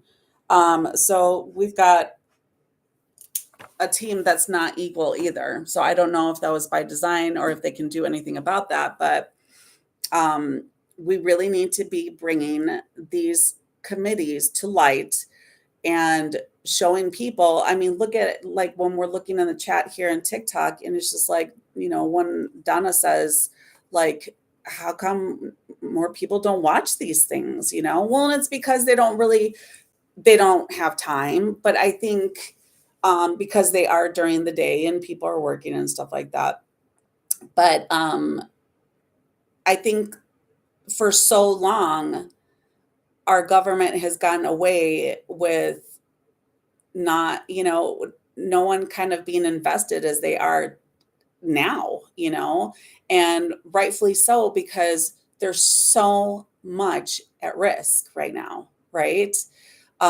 We've got a billionaire running the government, basically, who's receiving, and look what we learned here, he's got over 100 federal contracts in which he receives $8 million a day.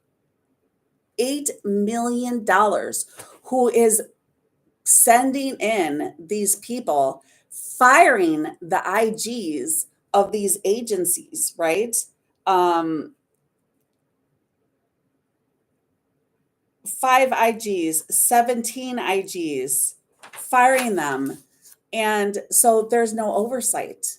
So he could be going in there. He could be moving the numbers. He could be giving the numbers out. He could be eliminating other contracts. We don't know what he's doing. That's the point. And it's not so much, and of course the Republicans are going to be in there, they all do like their theatrics, right? Calling each other out, making up lies about the other. But really, if anything, I don't see that. I'm sure that there are plenty of things that are not kosher in the way that they should be, because greed, right? We know that politicians are full of corruption for the most part, but there are some good ones. And so we need to do a better job of the people that we elect and bring up there. If we're lucky to have another election with, with the president that we have in office right now. But we need to do a better job, and we need to be more educated. And the more educated that we become, the more that we spread this information and post on your social media. When you're having that conversation with your aunt, over brunch or whatever, you're talking about these things. And there's so many times where I hear like, oh my God, my mom is like obsessed with Fox News. I can't get her off of it. It's just like, let's get them off of it. Let's turn off the TVs. Let's do anything that we can. Use social media while we still have it. And while we still have somewhat of, while we're still not being 100% censored, because we know that we are to a certain extent, at least on the Meta platforms, but utilizing, YouTube, Substack, all the other, third-party platforms that we've been kind of utilizing, because we're not sure if TikTok's going to be around. But even so, on TikTok, we are seeing that there is some censorship. You have to be careful, or that people are not acting in good faith on TikTok as well, where they're reporting things, that are not true, just to get things taken off, or to get people shut down, or banned. So we need to do a better job of that. And we also need to do a better job of communicating with our elected officials, whether they be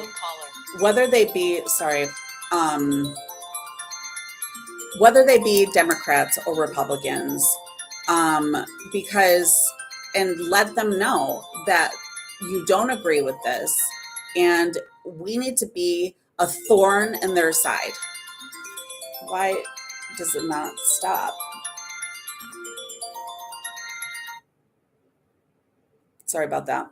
We need to do a better job of reaching out to our own elected officials and saying, I don't agree with the fact that Elon Musk is exerting his authority, which he has not been elected to by the people.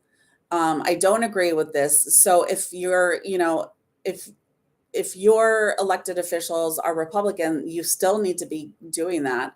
And even if your elected officials are Democrats, you still need to be reaching out to them and letting them know, hey, I don't think you're doing it enough. Enough with the theatrics, enough going to the Department of Education or USID and, sitting there with one person at the door, and you're the government. Get in there. Why aren't you pushing in? This guy has no say, no authority to let you out of the building that you work at, basically, that you have open access to. So everyone needs to be doing a lot more. And it starts, and the only thing that we can control is what we do. So it starts with our education. It starts with us reading more about the Constitution, reading those amendments, so that when you are watching things like this, you can decipher them. You can understand. They need younger people. Exactly right.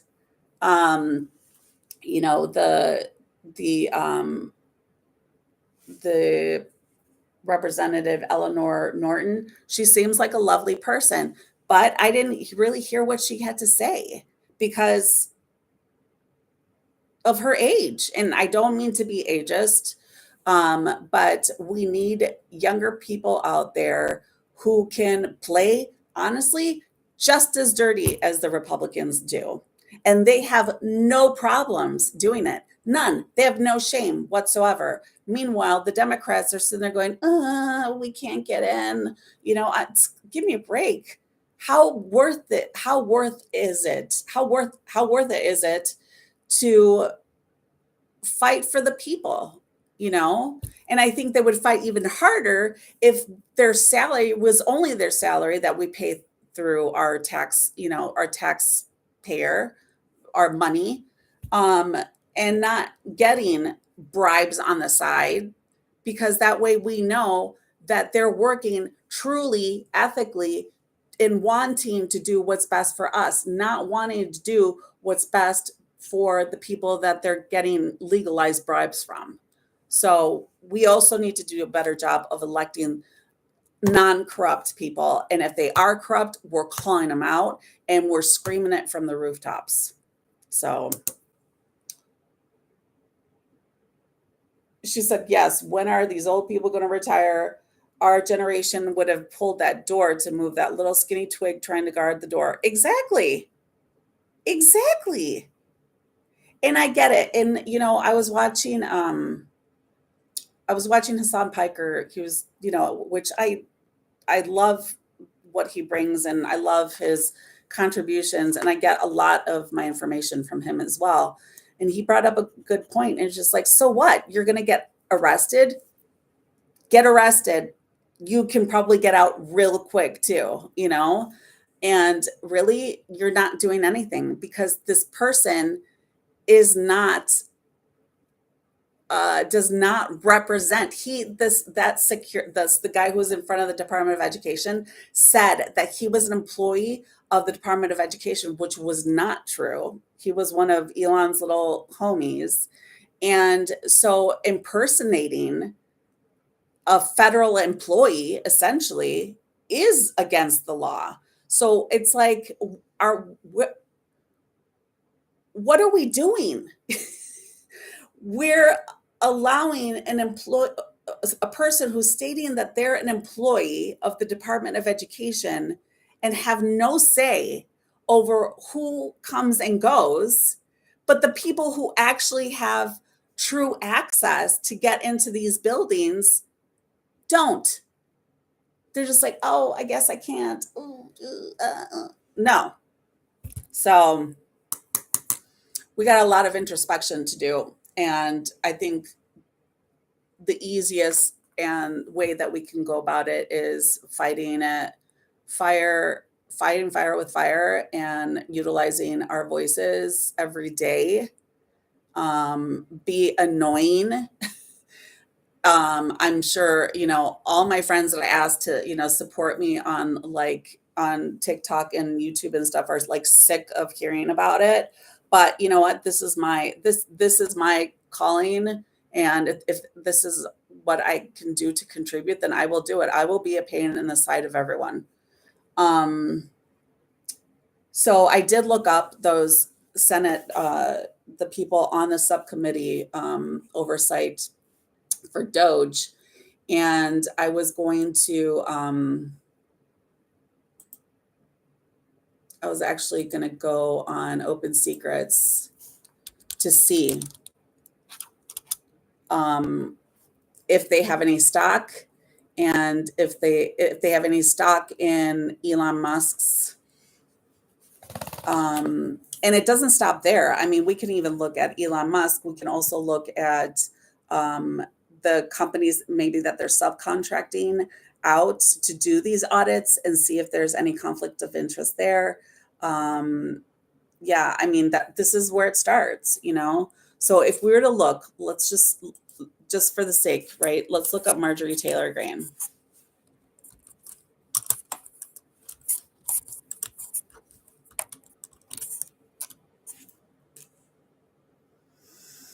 Okay, so controversy brings small donor success, campaign finance. Okay, so let's look at the campaign finance summary. Oh, I've missed a lot of messages. I'm sorry. Right, that makes my blood pressure raise looking at them. They wouldn't be tired if it was affecting them. Exactly. And that means that they're going to have to ask to not, they're going to have to cut their vacation short. They're going to have to do all those things. Democrats, we need to hold their feet over the fire. Enough of this pussyfooting around. Okay. So, a typical representative for the U.S. government, let me do a quick search on the side. So a representative's salary, and remember, they are every 2 years. They are elected every 2 years, senators 6. So a representative makes $174,000 a year. Okay. Then in addition to that, it looks like for her first election, so between 2019 and 2024, let me move you guys this way. And let me make sure it's showing. Okay, good.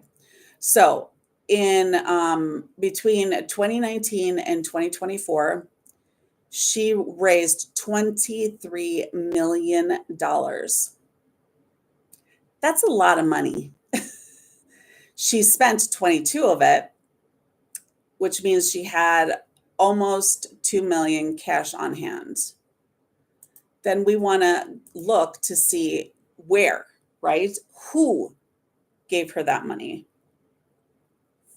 Hi, Goose.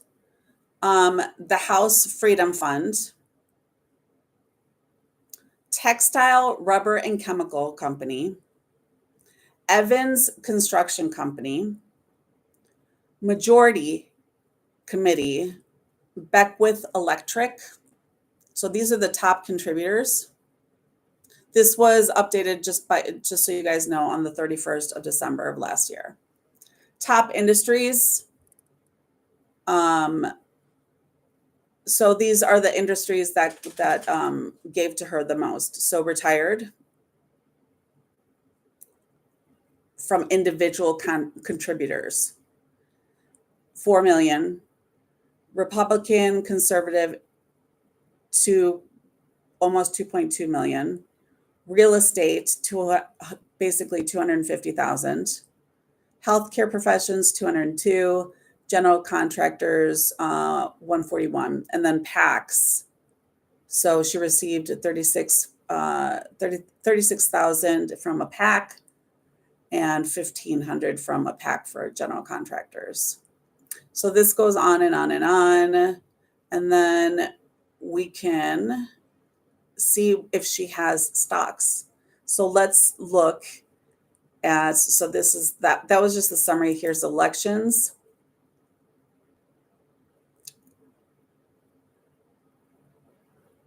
So raised totals and spent. So she raised a lot in 2022. In 2024, not a lot. This is her. She's in blue, and her opponent actually outspent her, but she still won. So here we go. 2020, she ran unopposed. 2022, she ran against Marcus Flowers. And Sean Harris in 2024. So she'll be up for re-election 2024 next year. PACs, contributors. Okay, so now let's look to see, okay, if there's any overlap between her and Musk, okay.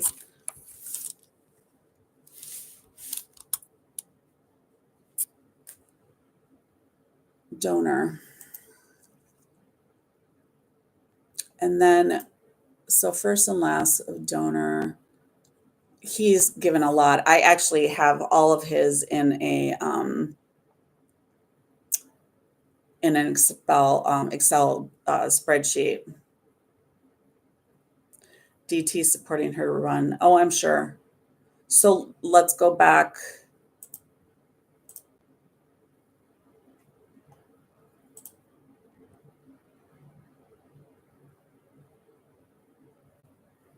Oh, here we go.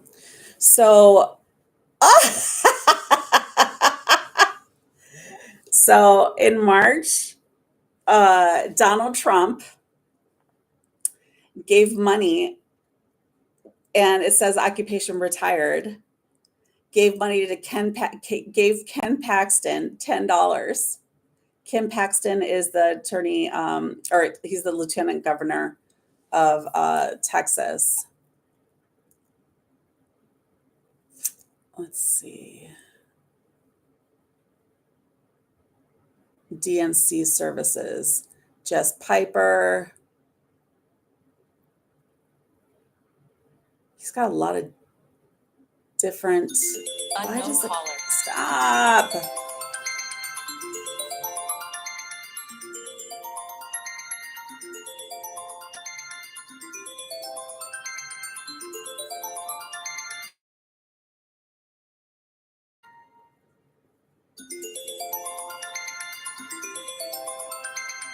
Wow.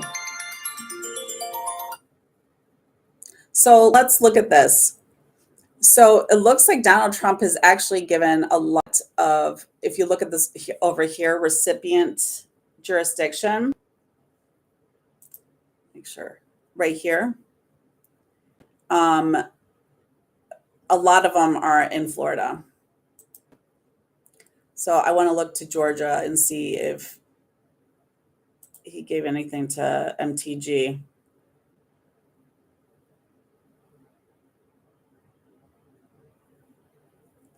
Look at this. In 1996, oh, this is really old. Oh, but they're not by date.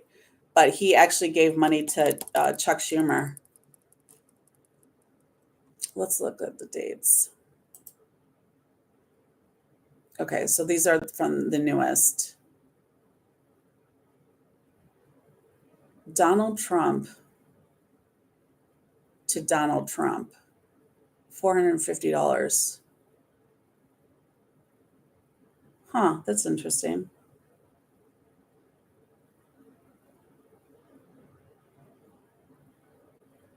ITG brands.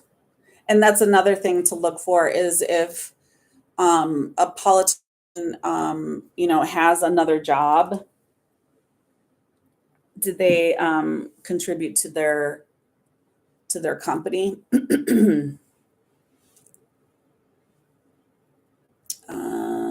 Texas.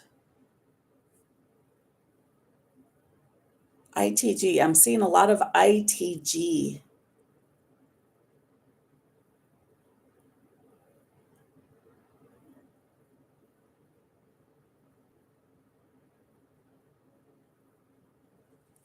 Also, we can look for whether or not any of these people, so like what we're seeing a lot is that the people on Trump's who are working for Trump right now in DC have also paid a lot of money. Obviously, the first one and the biggest contributor being Elon Musk. Elon Musk gave him millions of dollars.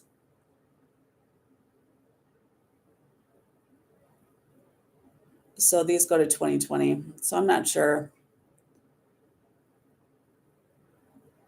But we do see him. What is this ITG brands? That's very interesting. Okay, so let's look at organizations. This is one of the things that I found when I was doing research for TikTok and looking at who contributed to Meta, right? Who has stock in Meta that is voting against TikTok? And there was a lot, Republican and Democrat. So let's look at, okay, so organizations. Let's look at, I don't know, let's just look at Tesla.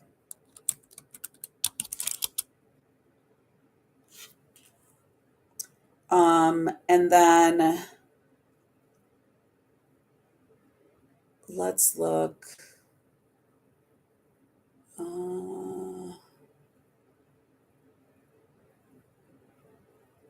Organization. So as of 2024, they've paid individual contributions, 326,000. Lobbying, they did 560,000, and in 2023, over 1 million. And then this will show you. So Kamala Harris, she got the biggest one. Donald Trump. So you see, you guys, I mean, when it boils down to it and we look at the numbers, sometimes we're seeing a difference, right? There's obviously a difference in how much, but look, Kamala Harris got $132,000 from Tesla. So it's not a party thing. It's just a corruption thing. Democrats and Republicans, maybe not as equal, but it still exists. So DNC services, San Francisco Democratic Central Committee, Robert Kennedy, there's a tie there, right? Liftoff PAC, we could probably look a little bit more into that. The Democratic Congressional Campaign Committee, Lannon Bacom, I don't know who that is. Ted Cruz, we sure know who that is, who's red, and so he's conservative. But mostly, I mean, if we're looking at it, these are mostly liberal Democratic groups, right? And then Donald Trump and then Ted Cruz. So the organization itself did not donate. Rather, the money came from the organization's individual members, employees, or owners, or those individual immediate family members. So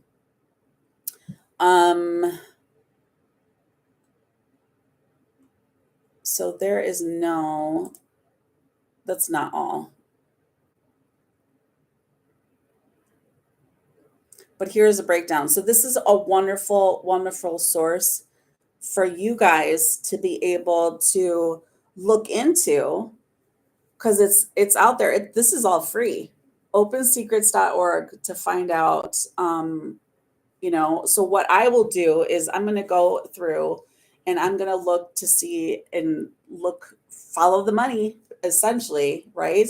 Follow the money to see if any of the people on this this DOGE subcommittee has any overlap with Elon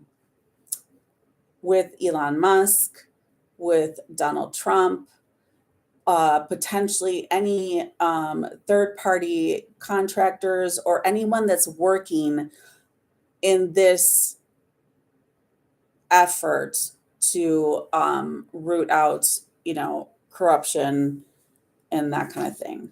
And I meant to ask you, Donna, are you still here? Donna, do you still plan on, no, she's not. I want to ask her, she was going to look up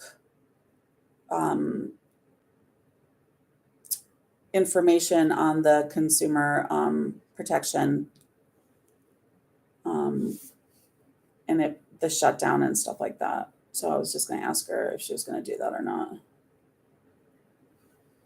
All right.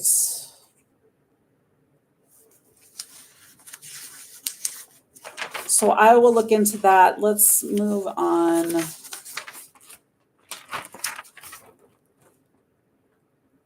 Okay, another thing that I saw today was T-Mobile. I actually saw it on YouTube while I was searching on YouTube. Actually, I wasn't searching. I think I was probably watching something. A commercial for T-Mobile and a Starlink connect, like Starlink service or something. I just saw like a little blip about it. So, and it said that it was coming soon, T-Mobile and Starlink. And so I wanted to look that up. And I'll do that with you guys. And then I will later do a video on it. So here it goes. T-Mobile Starlink satellite phone service. This is, if you guys don't know, the owner of Starlink is Elon Musk. So we've got Elon Musk in our federal government, right? We've got Elon Musk spaceships in space. We've got Elon Musk cars. Elon Musk just won a contract with Visa because he's been wanting to make X or one of his websites or his platforms like an everything, right? Like an everything app. So this is what concerns me too about him going into the into all of these federal agencies like payment things when he has already signed a contract with Visa. So Visa, and let's look this up.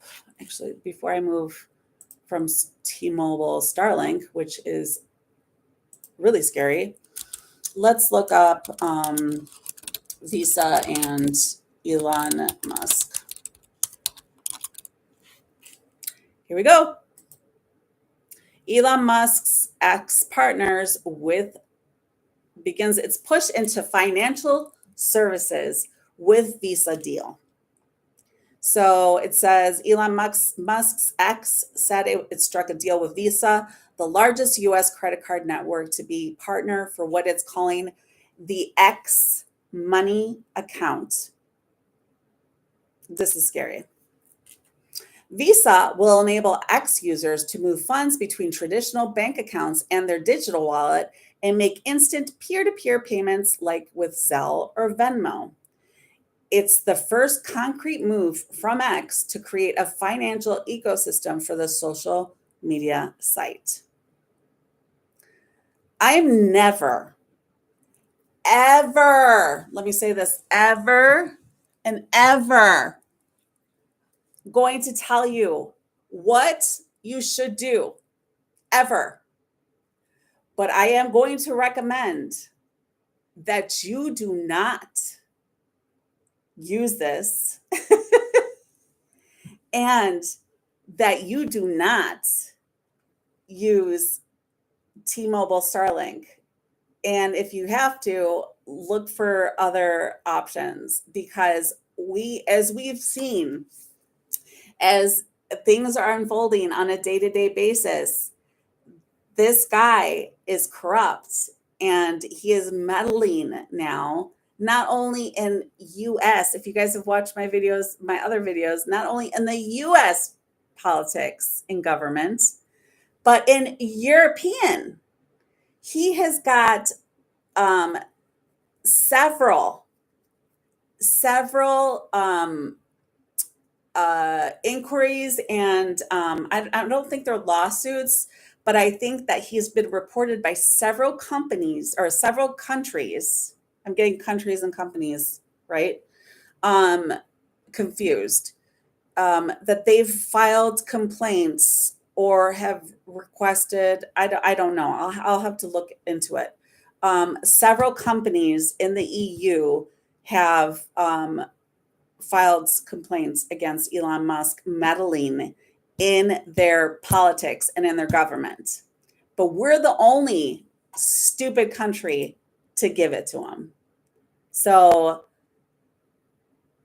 this Visa thing was just like, holy crap. And then I saw the Starlink and T-Mobile thing, and I just about fell out, you guys. Fell the fuck out. All right. Let's take a look at this. I guess I'm not the easiest person to please.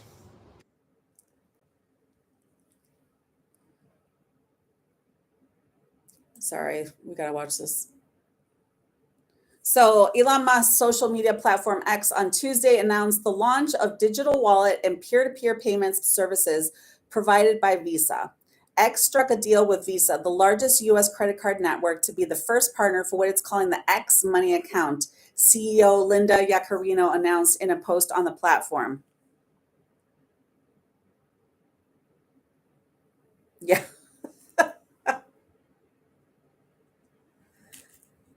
Here. For what it is calling the X Money account. Since buying Twitter in 2022, Elon Musk has talked about turning the social media site into a, quote, everything app where users could send payments and store cash. By using the payment rails of Visa, the world's biggest credit card network, X users can move funds between traditional bank accounts and the X Money account. They can store funds there and also make instant peer-to-peer payments with other X users, like with Zelle or Venmo, I'm told. The X Money service is expected to launch in the first quarter, and deals with more financial partners are likely, said one person with knowledge of the matter. One of the first use cases for X Money is so that creators on the site can accept payments and store funds without using external banks, I'm told. Minutes ago, X Corp CEO Linda Yaccarino said in a post that it is, quote, first of many big announcements about X Money this year. David? Hugh, I have a question about regulation with regard to social media. Is it different for a partnership like this than it would be, say, for more traditional interchanges with financial partners? Yeah, Leslie, it's a fascinating question because, you know, X Money, Twitter has been accumulating money transmitter licenses in more than 30 states over the past year. So they're going to be what's more like Stripe or other fintech intermediaries where they're going to be able to provide banking-like services without really going to the work of being a regulated bank. And so I would think that there is some element of the banking universe, think community banks, think smaller banks, which are going to potentially protest this incursion by technology. So there's that.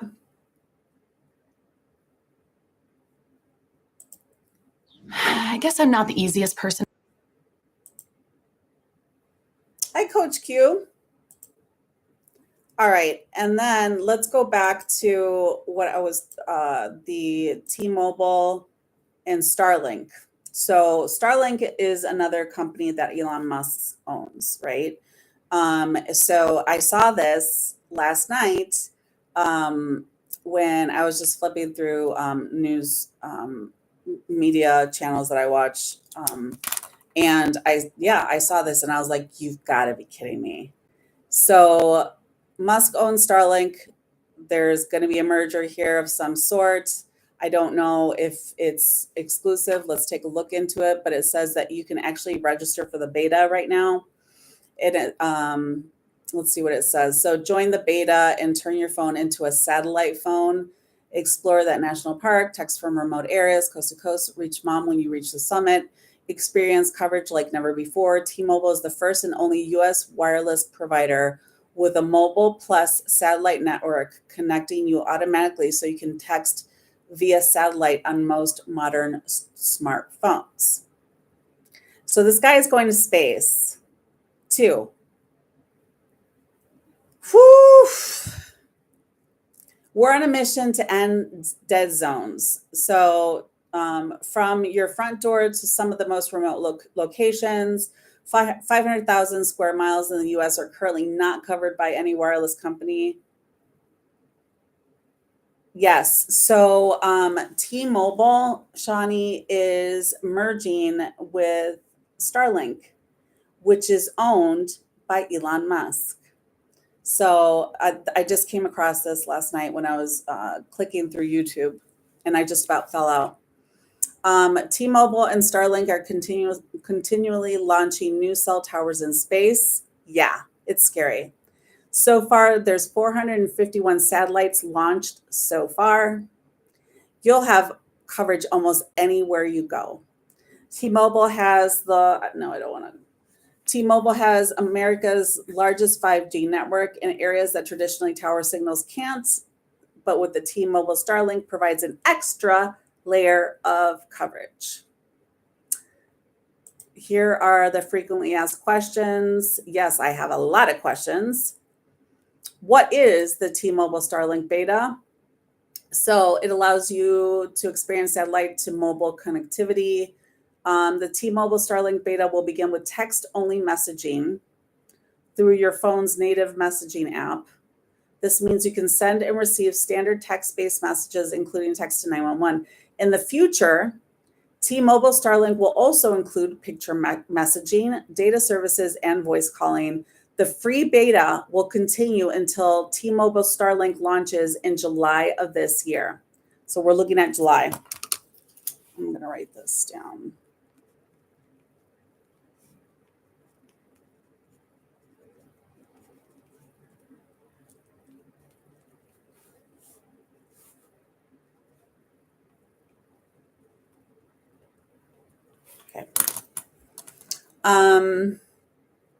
What happens after I sign up? While you're waiting, we will provide you with regular updates. You will already start adding customers. We've already started adding customers into the beta and will continue to add more people over time. You'll receive a notification with all the details you need when you are admitted to the beta.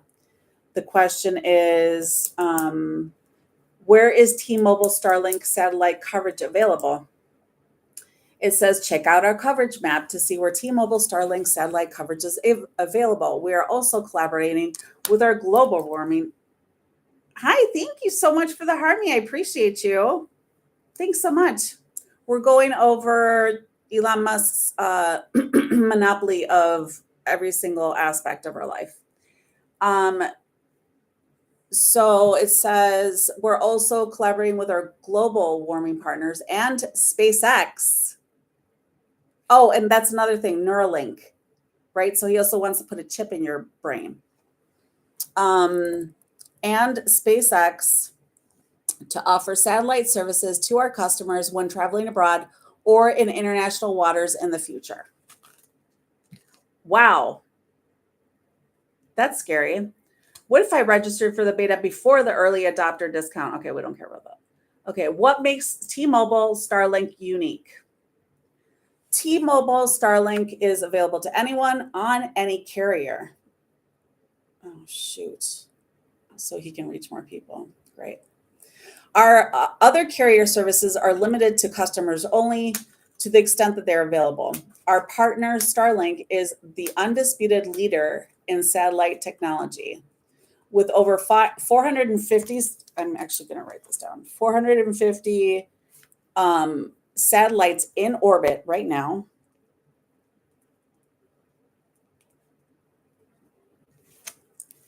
It is the world's largest satellite to mobile constellation. Others have a small fraction of that many satellites in orbit. Our service uses T-Mobile network technology, so it automatically connects to most smartphones. We work closely with Apple and Google. That's another topic for another day. Our service is live in beta today with thousands of customers using it now. And then they have a roadmap to go from beyond just text messaging. Hi, Sammy. How are you? We're talking about the T-Mobile Starlink connection now. So we have a roadmap to go beyond text messaging to deliver picture messaging, data services, and voice calling, as well as roaming with other Starlink partners around the globe in coverage in international waters in the future. What do I need to do to connect to T-Mobile Starlink? Nothing. When no other service is available, your phone will automatically connect to T-Mobile Starlink. You'll see the network name, T-Mobile SpaceX, when connected. For more details, please refer to the support page. I said, how much will it cost? The beta is free for all. When T-Mobile Starlink launches in July, it will be included on our best plan, Go 5G Next. Go 5G Next. And available on other plans for $15 a month. Until March 1st, which is coming up, T-Mobile beta testers not on Go 5G Next can secure an early adopter discount of $5 off per month, reducing the monthly cost to just $10 a month. Verizon, AT&T, and other customers can get T-Mobile Starlink without switching to T-Mobile for $20 a month after the beta ends in July. What's the difference between T-Mobile Starlink and other satellite services? T-Mobile Starlink is the first and only space-based mobile network operated by a mobile provider in the US. We're the only wireless provider to combine our mobile network with a satellite network, and that combination delivers benefits like broad availability, automatic connection for a just works experience on most modern smartphones for anyone on any carrier, and a roadmap to deliver picture messaging, data services, and voice calling in the future. And it says, the question is, do I need a specific phone for T-Mobile Starlink? It says most smartphones from the last 4 years will work with T-Mobile Starlink. Satellite networks work differently from traditional cellular networks. So to ensure the best possible experience, smartphones need to be satellite optimized. We're collaborating with our handset partners to optimize as many smartphones as possible, starting with newer devices. So, and then they list all the phones. So it looks like not only can you get that on T-Mobile, but you can get it everywhere else. So my question would be, are there options to turn it off? That's just me. I don't own a Tesla. I have an X account that I never use. I have my Facebook and my IG are currently deactivated. or not deactivated. I can't remember what the word is. Like they're like suspended or something like that, right? Because I don't want to contribute to making billionaires who are sticking their nose in our government or trying to monopolize social media. So I don't want to support Elon Musk. I don't want to support Mark Zuckerberg. I don't want to support Jeff Bezos. So I've actually shut off like my Amazon stuff. I paid throughout the year, so I'm going to use the Prime stuff, but I'm already kind of being affected by it because I have Alexas all over my house. So now I have to like listen to commercials in order to listen to music. But that's fine. I just listen to stuff on my computer if I'm in my office. So it's not that big a deal. But so I have a lot of work to do ahead of me, I think. I mean, so far we're looking at, he owns Tesla. He owns Starlink. So Tesla, Starlink, X, Neuralink, and they are monopolizing the areas in whatever area they correspond to, right? Whatever producer. So Tesla, does this thing where basically you can only plug in where they only have like Tesla stuff, kind of like how Apple does it, like proprietary, like charging stations so that other, EVs can plug into it, blah, blah, blah, just to ensure that they can monopolize the product. So he's got Tesla, he's in with Visa, Starlink is with T-Mobile, and now other cell phone carriers, X, Neuralink, and I was actually gonna see what else he's got his little grimy hands in.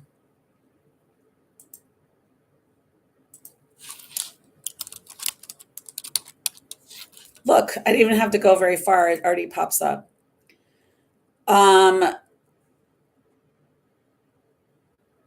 Okay, that's another, the Boring Company.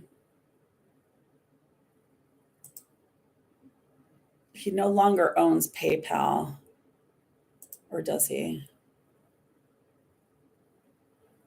In 2002, Musk acquired U.S. citizenship and eBay acquired PayPal. Okay. And then with that money, he founded SpaceX. Hi, The Good Life. We're talking about Elon Musk and how he's monopolizing every single aspect of our lives. Okay, let's see.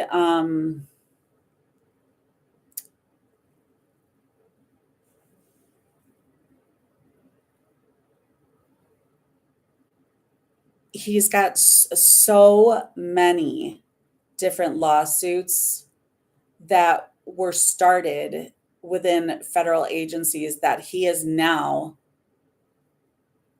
firing. So it's no doubt that he wants his hands in everything. So, all right, Zip2, right? So that was the first one that brought him here into the United States. I don't know. Okay, that was acquired by Compaq. Okay, X he still owns, right? PayPal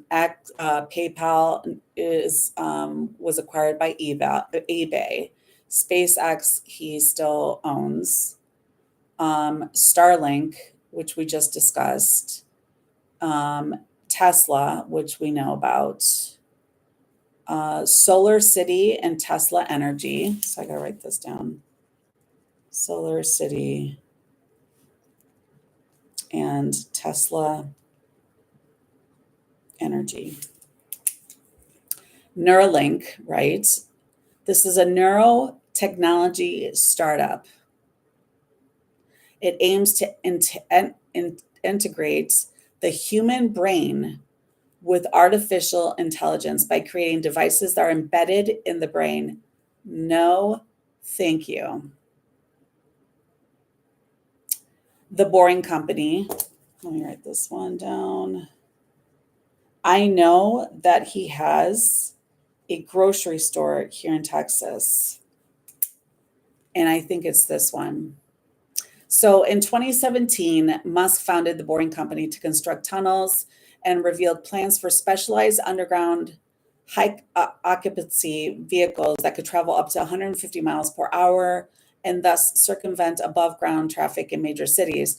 They did start this, and the Los Angeles Tunnel, less than 2 miles in length, debuted to journalists in 2018. It used the Tesla Model X S, which was reported to be a rough ride while traveling at suboptimal speeds.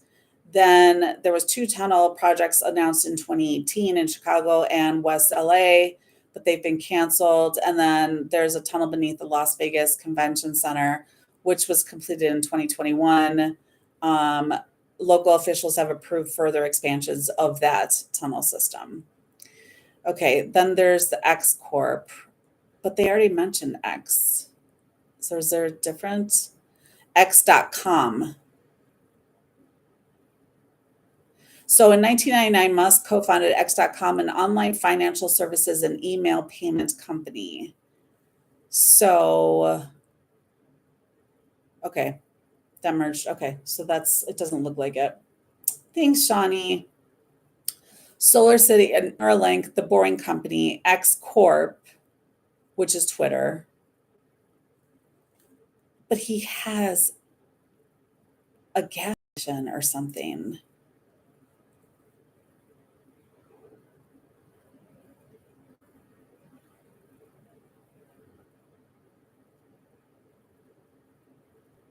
The Hyperloop, OpenAI.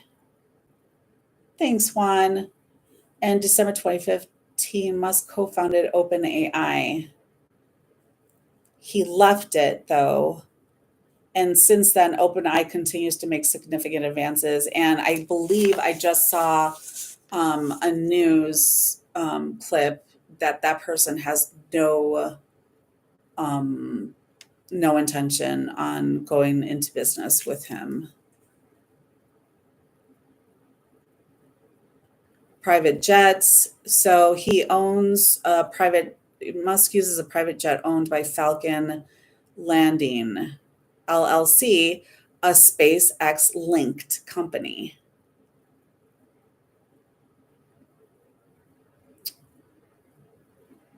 Okay, so that's what we're looking at.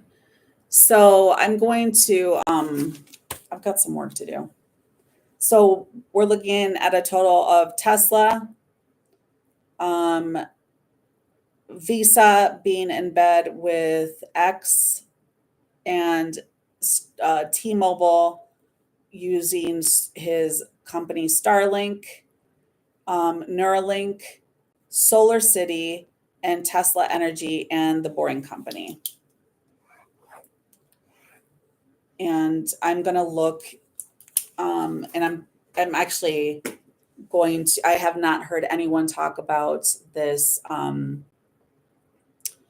this merger of T-Mobile and Starlink.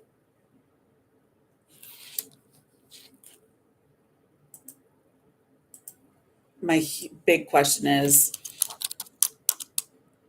because if that's the case, then I think I would be going somewhere else. T-Mobile and Starlink.